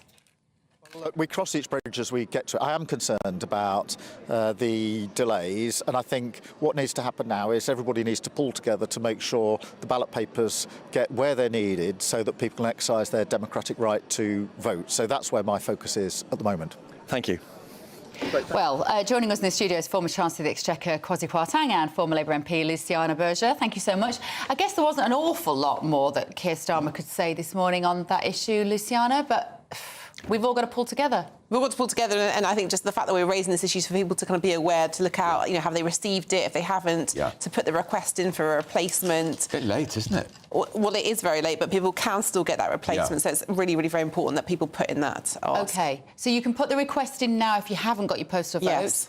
but it does mean you will have to go to the ballot box on the day. They said that if you've got the replacement, you can hand it in at the ballot stations, at the polling stations, but you do have to take either your national insurance number or your passport with you. It sort of defeats the object, doesn't it? Of course. Taking your postal vote to the polling station. Of course, and for people that, you know, are on kind of hours of work which are kind of perhaps, you know, not traditional, and also, you know, what has been really striking and why I think we're facing this problem in particular is that there's over 1 million people that applied for the postal vote after the election was called. So those people that wanted to exercise their vote in that way because they perhaps weren't expecting the election because they were going on holidays and now might not have the opportunity to do so. Big issue in Scotland where schools are shut. Look, I think it's a minor scandal, frankly, because as I've said before, I think lots of people, for whatever reasons, rely on postal votes. A lot of the cases that I remember were people with very elderly people in their 90s. They had mobility issues and they really wanted to get that vote in. And so if these votes aren't there, they're not being delivered, I think that's a big problem. Does it raise this issue of whether we should be modernising this system completely now and going on to some sort of digital means of voting? Is the technology there yet? Look, I'm not sure it is, but I think the issues around other forms of voting are associated with fraud and manipulating the vote. But, you know, I think it's quite weird that we're using essentially the same technology that we did 100 years ago it really is. For voting, and maybe that will evolve. But there are issues in terms of the integrity and safety that need to be addressed. Do you vote in person, or how do you do it? I would always vote in person. I've never had a post. I like to. But we've been lucky. You know, I've generally been in quite dense areas where the polling station was just round the corner. Sure. And I was physically fit enough and able enough to be able to walk into the polling booth. Do you think we should be mandated to vote, Luciana? We are Australians are mandated to vote. I would be open to us putting that question to the country. I would actually support it. I think anything we can do to encourage as much participation as possible. I'll be going with my kids to the polling station on Thursday morning for them to see. As long as you had a category, none of the above. Absolutely, you can spoil your ballot. Absolutely, you can spoil your ballot paper. I mean, that's one of the things that perhaps the public don't get to see on election night when, as candidates, you go through with the returning officer and look at all those spoilt ballot papers and people put some very colourful language. I'm sure. Not about you, though. Never. So I'm very much a kind of individual liberty person. The idea of forcing people to vote seems to be a bit strange to me, and many people will say, well, I'm exercising my right not to vote. Right, I want to tackle this story of today, this one about Sir Keir Starmer, Luciana, saying in an interview that, you know, he would very much like to clock off work at 6 o'clock on a Friday and nothing gets in the way of his family time. Good or bad? So I'm glad that you've clarified that he was talking specifically and only about Friday evenings, because I think some of the press today have kind of misrepresented that, and certainly some of the representations that we've seen from Conservative representatives, including Grant Shapps today, has made out that he wants to clock off every day at 6 p.m. He was in an interview discussing what he does to spend time with his family, that is the time as a family they come together on a Friday evening. He's got children in their early teens. That's the time when they often have a dinner together. And on a a Jewish wife, which is relevant to the conversation, do you think? Well, just that's when they come together as a family. Some people in this country have a Sunday lunch, and his family come together on a Friday evening. A 95-year-old father-in-law tends to join them, I think, on a Friday night. Yes, and he's spoken about that in great depth and detail. Yeah, but let's be very clear. You know, if Labour is successful and no one's taking anything for granted, if Labour has the privilege to represent the country, well, then that's a line, isn't it? Well, you know you've won. Well, listen, we talk about this. We've done this for weeks. But the only poll that matters, people still have to vote. If people want change, they have to go and vote on Thursday. And we've talked about Did they tell you to say this? No. Listen, They're programmed to say this stuff. Well, both Kwasi and I have been candidates. You know, I've stood in 4 general elections. Kwasi stood in 5 general elections. And, you know, from a candidate's perspective, the only poll that matters is on the election day itself. That's true. And yes, we can have all these polls that say all these different things, but actually people, if they want change, they have to go to the polling station, you know, and particularly in light of these particular challenges on the postal votes that we've just been discussing, which impact about a quarter of the country, 75% of the country haven't yet voted. And we still know there are many undecideds, people that will go to the polling station and decide. I accept all of that. And actually, there's always been surprises. The last 3 or 4 elections, I remember 2015, nobody thought we'd get a majority, the Conservatives would get a majority. 2017, everyone thought Theresa May would get a huge majority, she didn't. So there's always generally surprises. But the polls would have to be drastically wrong. I mean, wrong in the way they've never been before for Labour not to win on Thursday. What about 6 o'clock Friday night? So I think that was a very naive thing for him to say, partly because when you're in government, things happen all the time. I remember when Russia invaded Ukraine, we had a cabinet meeting at 6 in the morning. Nobody could anticipate that. When I was business secretary, we had energy crises. You had to deal with them. You had to have meetings on Saturday mornings, on Friday night, whenever. So for him to say, I'm going to clock off every Friday at 6 p.m, I think was very naive. So what was he doing then? What was he? If it could be naive, it could just be that he's appealing to the working parents. There's a few things. I mean, let's be very clear. Of course, Keir understands the responsibilities that come with being a Prime Minister, and we can look at his time when he ran the CPS in this country. Of course, he knows what comes with that, and he's been, as leader of the opposition, he will have still been required to attend or be present or have briefings on Cobra-related matters, for example. I think separately, you know, it's pretty disdainful, I think, for the Prime Minister, who himself acknowledged only a few weeks ago in a radio interview how important it was for people, including Keir Starmer, to spend time with their families. That you can't work 24 hours a day, 7 days a week. Of course, there'll be urgent matters that come up and present themselves. But let's be very, very clear. Who's the only person in this election campaign who's clocked off early? It's the Prime Minister. From D-Day. From D-Day. Well, but it's true that... From D-Day. It's true I knew that line was coming. I've heard every Labour I can hear that coming over the hill, right? He didn't go home to watch Coronation Street, though, did he? He went off to go and do more work. But that was a serious matter on an international stage, both in terms of engagement with international leaders. We're talking about matters which are nationally important. And he acknowledged the mistake. I mean, he said the next day, I made a mistake. You know, you have to be very careful when you have those accusations. And in fact, we just watched on this show a speech by the Prime Minister, I believe he was in the factory just an hour ago, where he himself talked about the importance of family and having time together. He's making the point, though, isn't he? I think quite right. It is naive if the leader of the opposition thinks for a second that Friday night ritual in his family, which I understand why he wants to preserve it, it's not in a million years is that going to survive being Prime Minister in a 24/7 media age with he's got to talk to America at any time. Of course, he understands the responsibilities that come with the role, but I think it's also important to say that you know it's about how do you make the best decisions, and it isn't by working 24 hours a day, 7 days a week. I mean, even when the 38 days that you were Chancellor, did you ever take any time off to spend some time with your family during that time? A meal? I don't think I did. But that was probably what went wrong. Yeah, exactly. Maybe you would have made some better decisions if you'd have taken some time out to have a meal with your family.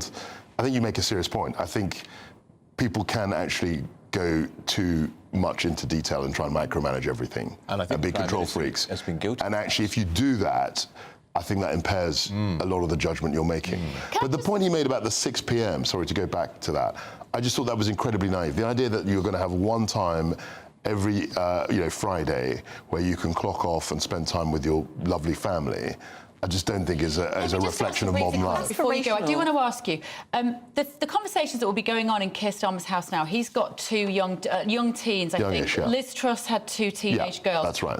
How difficult is it for the family at this point, thinking they might be moving house at the end of the week? I think it's very difficult. I think the transition into Downing Street itself is very difficult. I think Liz wrote about that. It's not a modern house, put it that way. No. And there are lots of issues with it. I think you live in a goldfish bowl. I mean, I was there for 38 days and I didn't move my family because I knew even if it lasted 2 years, I only had she was 1 year old. Yeah. And I didn't want to disrupt my child's life in that way. But it is like living in a goldfish bowl. You've got media all 24/7.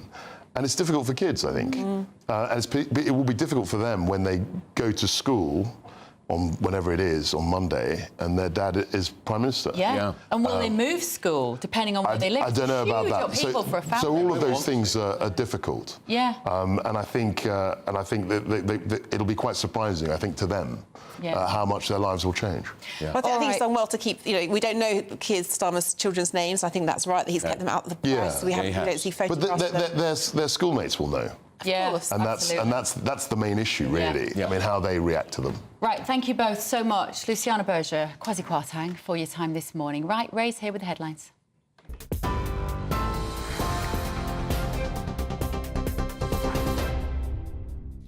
Thanks, guys. 11:31, our top stories. Sir Keir Starmer has refused to rule out the need for recounts if some postal votes are unable to be counted due to delays with Royal Mail. The Postal Affairs Minister is said to be urgently investigating delays to the delivery of postal ballots. Kevin Hollinrake is understood to be in direct contact with Royal Mail after the government acknowledged issues with the printing and delivery of postal ballot packs in some local areas. A candidate for Reform UK has suspended her campaign and defected to the Conservatives. Georgie David told the BBC she's frustrated and dismayed by the party and accused the, quote, vast majority of candidates of being racist and misogynistic. The Prime Minister is making a final pitch to voters today, urging wavering Tories to stick with his party and prevent a Labour supermajority. On this, the penultimate day of the election campaign, he's reminding voters that Labour can be denied one if just 130,000 people switch their votes. The Lib Dem leader is urging voters to help him topple Conservative seats like dominoes. Sir Ed Davey is highlighting his party's plan to create a clean water authority in the next Parliament. They also want to ban bonuses for water bosses until discharges and leaks stop and turn water suppliers into public benefit companies. And Hurricane Beryl is strengthening into a potentially catastrophic Category 5 storm as it moves across the eastern Caribbean. The ferocious storm comes unusually early in this year's hurricane seasons. Scientists say the rapid pace of its approach is likely due in part to the effects of climate change. At least one person was killed as the storm inflicted large-scale damage across entire islands yesterday. It's now moving towards Jamaica, where it's expected to batter the shoreline with life-threatening winds. Well, those are the latest GB News headlines for now. I'm Ray Addison, more in half an hour. For the very latest GB News direct to your smartphone, sign up to News Alerts by scanning the QR code or go to gbnews.com/alerts. Cheers Britannia Wine Club proudly sponsors the GB News Financial Report. To the markets, the pound will buy $1.2631 and €1.1793. Price of gold, £1,840.27 per ounce, and the FTSE 100's at 8,146 points. Cheers Britannia Wine Club proudly sponsors the GB News Financial Report.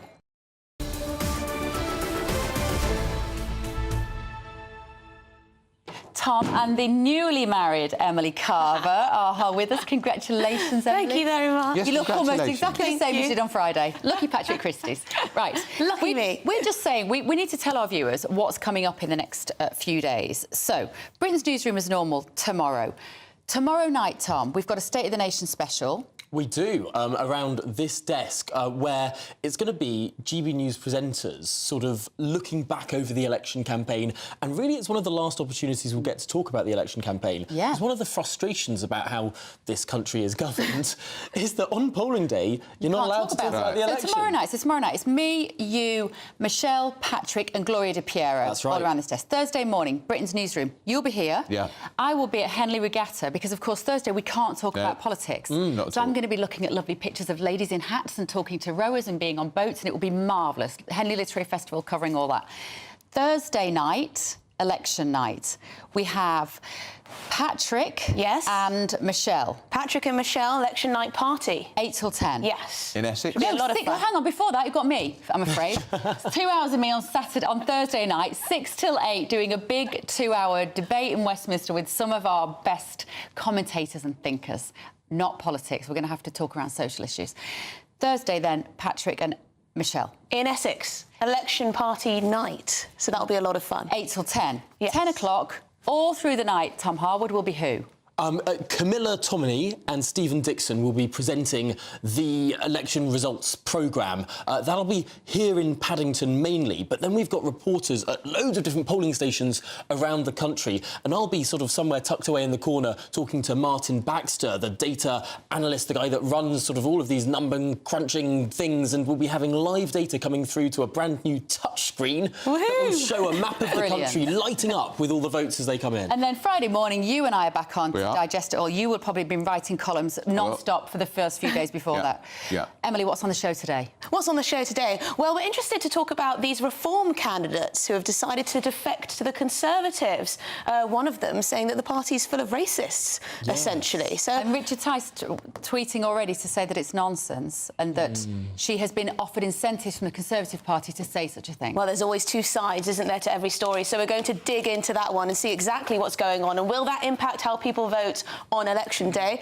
Also, Andy Murray, some sporting news for you. Andy Murray, it looks like his last Wimbledon, and he's pulled out of the men's singles. So we'll reflect a little on his career and see what the very latest is on that. Yeah, no, so much to come. And, of course, it is, again, the penultimate day that we're actually allowed to talk about the election. So some looking back over what this campaign has actually looked like. How have we got here? How have we got here? I've enjoyed the campaign. And how did the Tories not move the polls at all? Yes, well, yes, Rishi Sunak tweeting away about McDonald's. Breakfast wrap this morning. Is that what he's really... Oh, I didn't see that. You'll have to it's his stay tuned to find out what he was tweeting about this morning. Right, Tom and Emily, thank you so much. All that from midday. But next, we're going to be joined by the mother and brother of Barnaby Webber. You'll remember the 19-year-old who was killed in Nottingham last year by Valdo Cavalcani. This is Britain's Newsroom on GB News. Looks like things are heating up. Boxed boilers, sponsors of weather on GB News. Hello, very good day to you. Here's your latest GB News weather update brought to you by the Met Office.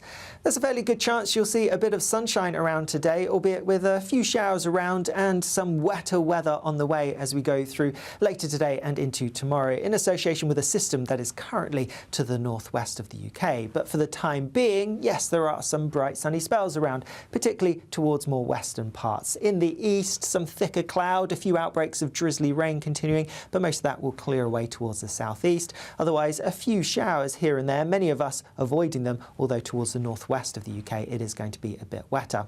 Where we see any sunshine, it should feel relatively warm, temperatures getting into the high teens, possibly low 20s. Bit disappointing for the time of year.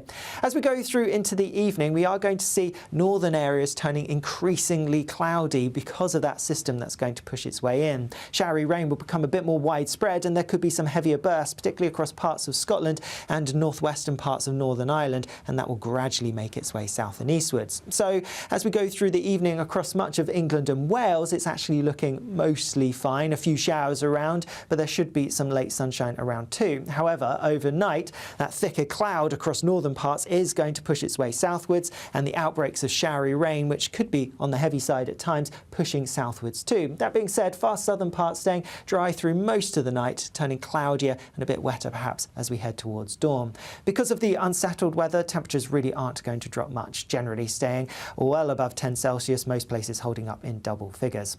As we go through tomorrow then, a wet start for many of us. Some of the heavier rain will clear away towards the east as we go through the morning, staying pretty cloudy through much of the day for many places, with further rain coming in from the west, but there may be something a bit brighter but also showery pushing into far northwestern parts later on. Temperatures going to be similar to today, feeling a little disappointing for the time of year. That warm feeling inside from Boxed Boilers, sponsors of weather on GB News.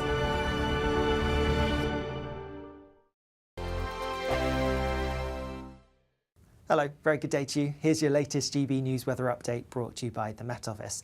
There's a fairly good chance you'll see a bit of sunshine around today, albeit with a few showers around and some wetter weather on the way as we go through later today and into tomorrow, in association with a system that is currently to the northwest of the UK. But for the time being, yes, there are some bright sunny spells around, particularly towards more western parts. In the east, some thicker cloud, a few outbreaks of drizzly rain continuing, but most of that will clear away towards the southeast.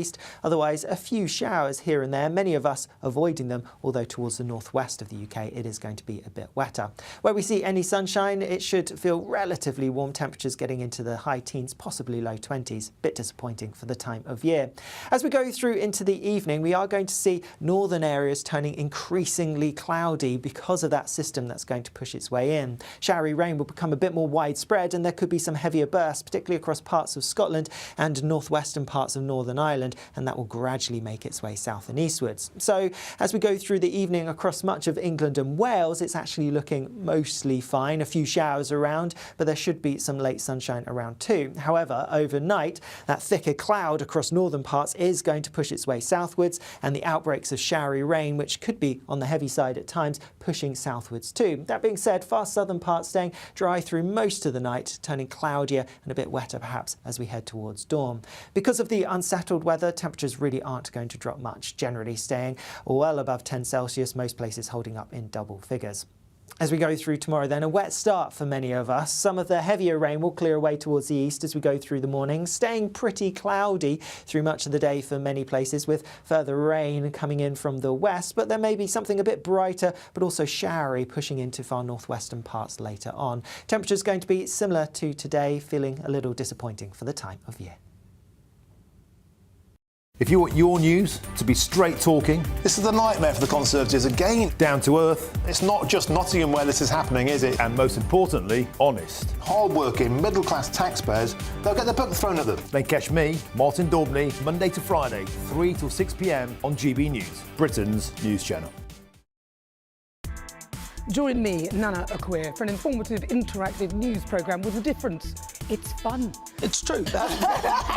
You're not wrong. No one will be cancelled. Lovely. Join me from 3 p.m. every weekend, only on GB News, Britain's news channel. Join me, Neil Oliver, every Sunday night at 6 p.m. on GB News. And if an hour is not nearly enough for you, go to gbnews.com for special extended episodes online every Friday at 9 p.m, where we can truly get into the nitty-gritty of what's going on. GB News, Britain's news channel.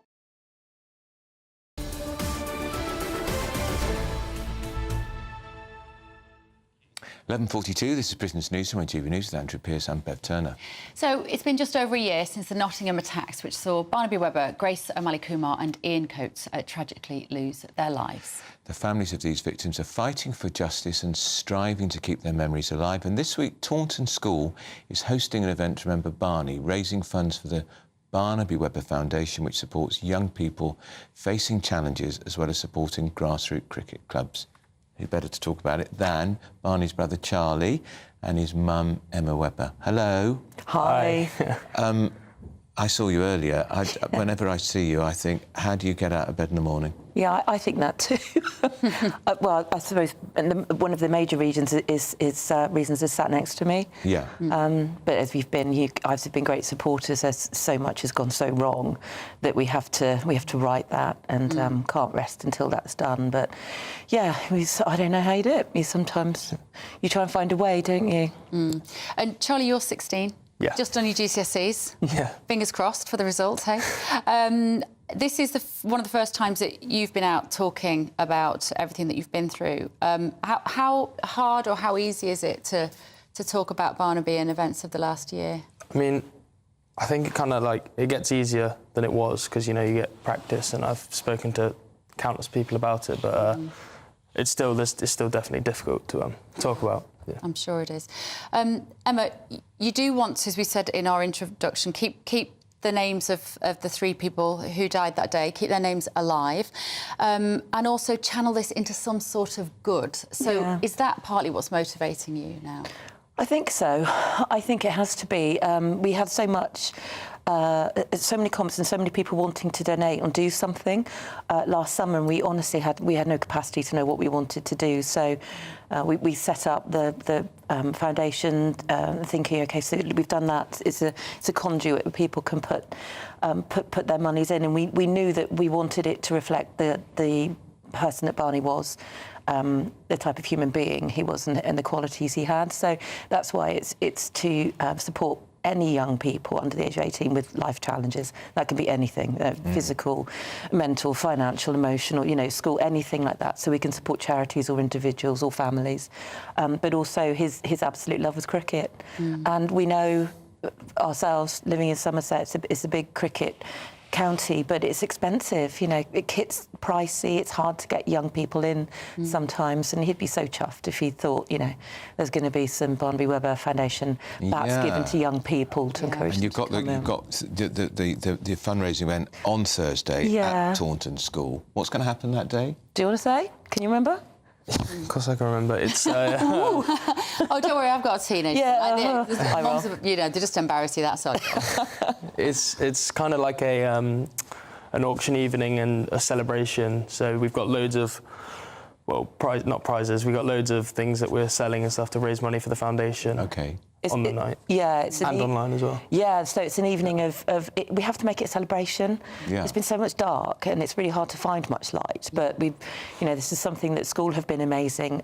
Good friend of mine, Tanya, who's Charlie's friend, who went to Glastonbury with on Sunday. She's been so amazing at organising it with the school, and it's sort of become a really big thing. And we've got Alex Jones from the One Show who's hosting kindly for us. We've got Timothy Forrester from one of the antiques road trip programmes, I think it is, but he's our auctioneer. And we've got the most amazing auction lots and raffle lots that have been donated.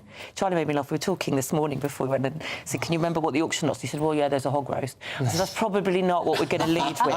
But we have got, we're in Somerset, so it's relevant in West Country. But there is the Coldplay have donated amazing lots. We've got an original, Shaun the Sheep, the Wallace and Gromit. These were in Bristol in 2015. Yes. And the original artist, she's refurbing one that's been donated. That's going up for auction. We've got Frank Warren, the boxing promoters, giving us tickets for two different events. Liverpool Football Club have donated. Gosh. Loads and loads. We've got Gentlemen's Intimate Waxing, which I think will be popular with ladies. Anything, everything. Send Andrew Pearce the details for that, won't you? I think the headmaster ought to watch out. Listen, we'll just stay with us because we've got to take a quick break, but Emma and Charlie are going to stay with us. This is Britain's Newsroom on GB News.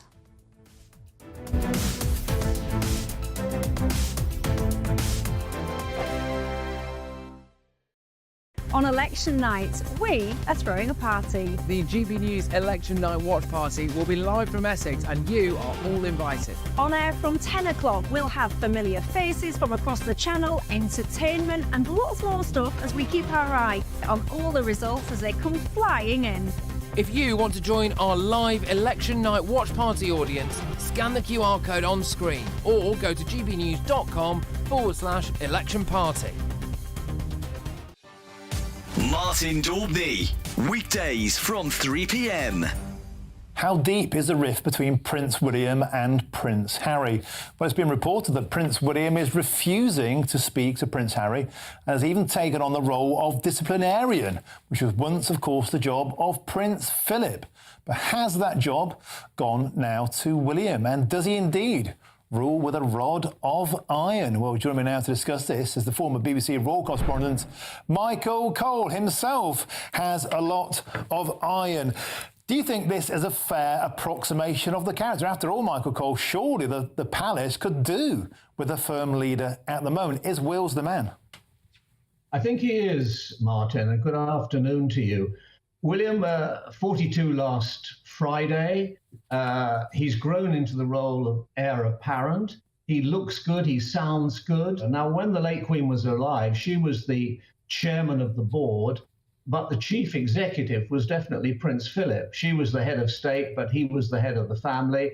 He chaired the Way Ahead Committee. He liaised with the security services, and he laid down the law for a long, long time. Of course, Duchess of York, Sarah Fergie, was banished, and he also used to go through the invitation lists for any royal event, striking off people he didn't want there. So he was very much in charge. And I think the situation with William is that when he makes up his mind is made up. And he's doing extraordinarily well. And he's doing it without the daily support in public of his wife, of course. And we all wish Kate, the Princess of Wales, well and a speedy continued recovery. And I think the King will be welcoming his older son taking this more prominent role because, quite frankly, he can't do everything. GB News, the People's Channel. Are the newspapers getting you down? My wife didn't divorce me that month. Struggling to separate the wheat from the chaff? I know that it's a bit of a circus at the best of times. Well, don't worry. Headliners has got you covered. We'll take the burden of reading the day's news, and if we get depressed, who cares? It's an occupational hazard, frankly. That's Headliners on GB News from 11 p.m. till midnight, and the following morning, 5 till 6 a.m. on GB News, the comedy channel. Nah, just kidding. Britain's news channel.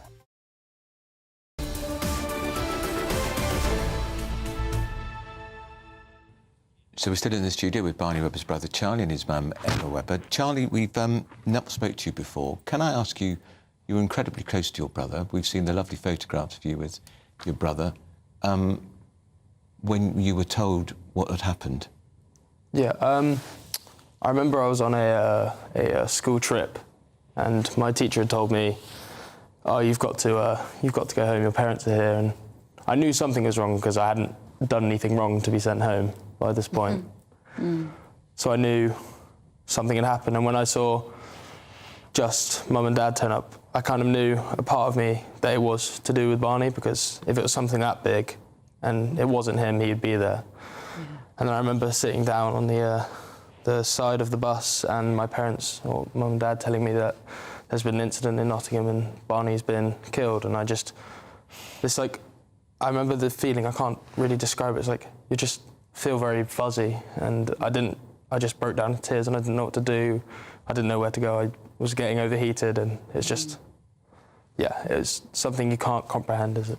No. And something that, as a mother, you never think you're going to have that conversation. You should never have to have that conversation, and it's right up there with the top 5 most traumatic things that I've ever had to do, and all of them were last June, and I do think about it, how knowing that we were going to change his life irreparably within 5 seconds. Awful. I think people say that we're measured and we are trying to deal with this, we're trying to move forward, but never fear that there's this white hot fury about what happened and the failings, and that's why we're fighting so hard. But that's why it's also, in some ways, a tonic to be here with Charlie today and be able to talk about something a little bit brighter, that we can maybe do something positive with the foundation. So, it's been quite. And you stayed very close to the other 2 families. Yes. Yeah, very close. And immediately with Grace's mum and dad, the Amali Kumars, literally straight, that evening, Sinead and I began our communication, and it hasn't stopped since then. And we've spent a lot of time with them. And it's not just when we have these, awful, traumatic meetings we have to have with the government, with the agencies, and our lawyers, etc. We do genuinely enjoy their company, and hopefully they enjoy ours too. I think they do. They turn up, so I think they do. But I can see why those kids, were so drawn to each other, because they're just such an amazing family, and we didn't have the opportunity. And I will say this because I feel the police force were instrumental in not encouraging us to deal with or speak with the Coates family. And we didn't until January, when we were in Nottingham in the court, and James and Darren and Lee were sat deliberately, I think they sat them opposite, right on the other side of the court. But of course we spoke, and ever since then we've been in really close contact, and I think they'd probably say the same. We think that we feel like their family, and David and I were really honoured to be invited to James's wedding in April. Nice. The Coates are coming to the event on Thursday night. Are they? That's lovely. Which is so lovely. They lost a dad, a granddad. They did, and it's like you say, it's easy to sometimes focus on the youth, focus on the beauty, focus on the, that tragedy. But Ian was an amazing man. He was weeks away from his hard worked for retirement, and then this monster took him. And so I've met Ian's grandchildren. I've obviously met his brothers and his family, and yeah. And in terms of, I know there's sort of things that you can't really talk about at the moment in terms of the legal side of things, but what wrongs do you want to see righted in terms of that journey so far for this, as you say, this monster, to be in a mental institution as opposed to behind bars, still being able to his family claim benefits whilst he's in there? Life sentence. What else, Emma? We were... where to begin? I tried to be quick. There are enormous multi-agency failures, which is something, unfortunately, we're hearing an awful lot in the news from inquiries. So we have to address all of those, and that's right from 2020 onwards, when he was diagnosed, treated, or lack of treatment within the healthcare system. The police contact prior, lack of the missed opportunities, lack of doing anything. So we have to address all of that, and we will. But I think what we do really need to talk about is how we can change, and why we must change legislation, and our criminal justice system is archaic. There's no support, really, for victims. They say that at the centre and the heart, we're not. We're an appendix. Appendix? Yeah, we are an appendix, at best, I would say. So victim support is something to concentrate on, and we have, because we've made so much noise, we have had some doors open, and we have to take that opportunity. We've got to leave it there. We've got to leave it. Charlie, have a good summer. Enjoy your GCSEs with flying colours. I know you will. Hopefully, yeah. And Well good done, luck with the fundraiser on Thursday at Taunton School. Thank you. Barnaby Webber Foundation. We'll be back tomorrow. Emily and Tom are next. £30,000 in tax-free cash really could be yours. It's our biggest cash prize of the year so far, and you could be getting that winning call from us to tell you that you're our next Great British Giveaway winner. You're joking. Really? Seriously? It's not a wine. What is it? Oh, slippy neck. Oh, dear. Oh, my God. This is amazing. I'm in shock. Like I said, I've never won anything like this. That is absolutely fantastic. Over the moon. Thank you. For a chance to win £30,000 in tax-free cash, text cash to 63232. Text costs £2 plus one standard network rate message. You can enter online at gbnews.com/win. Entries cost £2. Or post your name and number to GB07 PO Box 8690 Derby DE1 9TT. UK only. Entrance must be 18 or over. Lines close at 5 p.m. on the 30th of August. Please check the closing time if listening or watching on demand. Good luck. I'm Patrick Christie's. Every weeknight from 9, I bring you 2 hours of unmissable, explosive debate and headline-grabbing interviews. What impact has that had? We got death threats and the bomb threat and so on. As time passes, she could have said stump. You made my argument for me. My guests and I tackle the issues that really matter, with a sharp take on every story. It went everywhere. Something practical could be done. Or I can become something different. Patrick Christie's tonight from 9 p.m. only on GB News, Britain's news channel. Hi there, I'm Michelle Dewberry, and I'm going to take a second to tell you all about my show, Dubes & Co. We start off with the issues of the day. We then bring in both sides of the argument. We get rid of the disrespect. And then you throw me into the mix. And trust me, I'll tell it exactly how it is. And then, of course, the magic ingredient, you at home. We mix it all together, and what have we got? In my opinion, the best debate show in town. Monday to Friday, 6 till 7 on GB News, Britain's news channel. This election night, we're putting on a party. And you are invited. We'll be here with you. Following all the twists and turns. As well as all the live reaction from our election night watch party. With our GB News lineup. And as morning breaks, we'll be here with breakfast from 6 a.m. As it becomes clear who the winners and the losers really are. Vote 2024. Thursday, the 4th of July. Only on GB News. Britain's election channel. I'm Stephen Dixon, and thanks for joining us on GB News. Britain's news channel.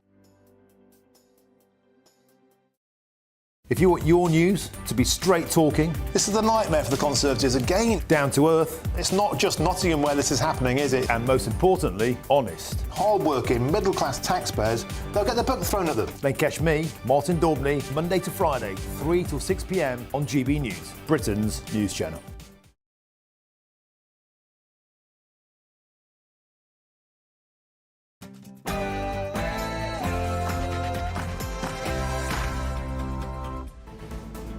Good afternoon, Britain. It's 12 o'clock on Tuesday, the 2nd of July.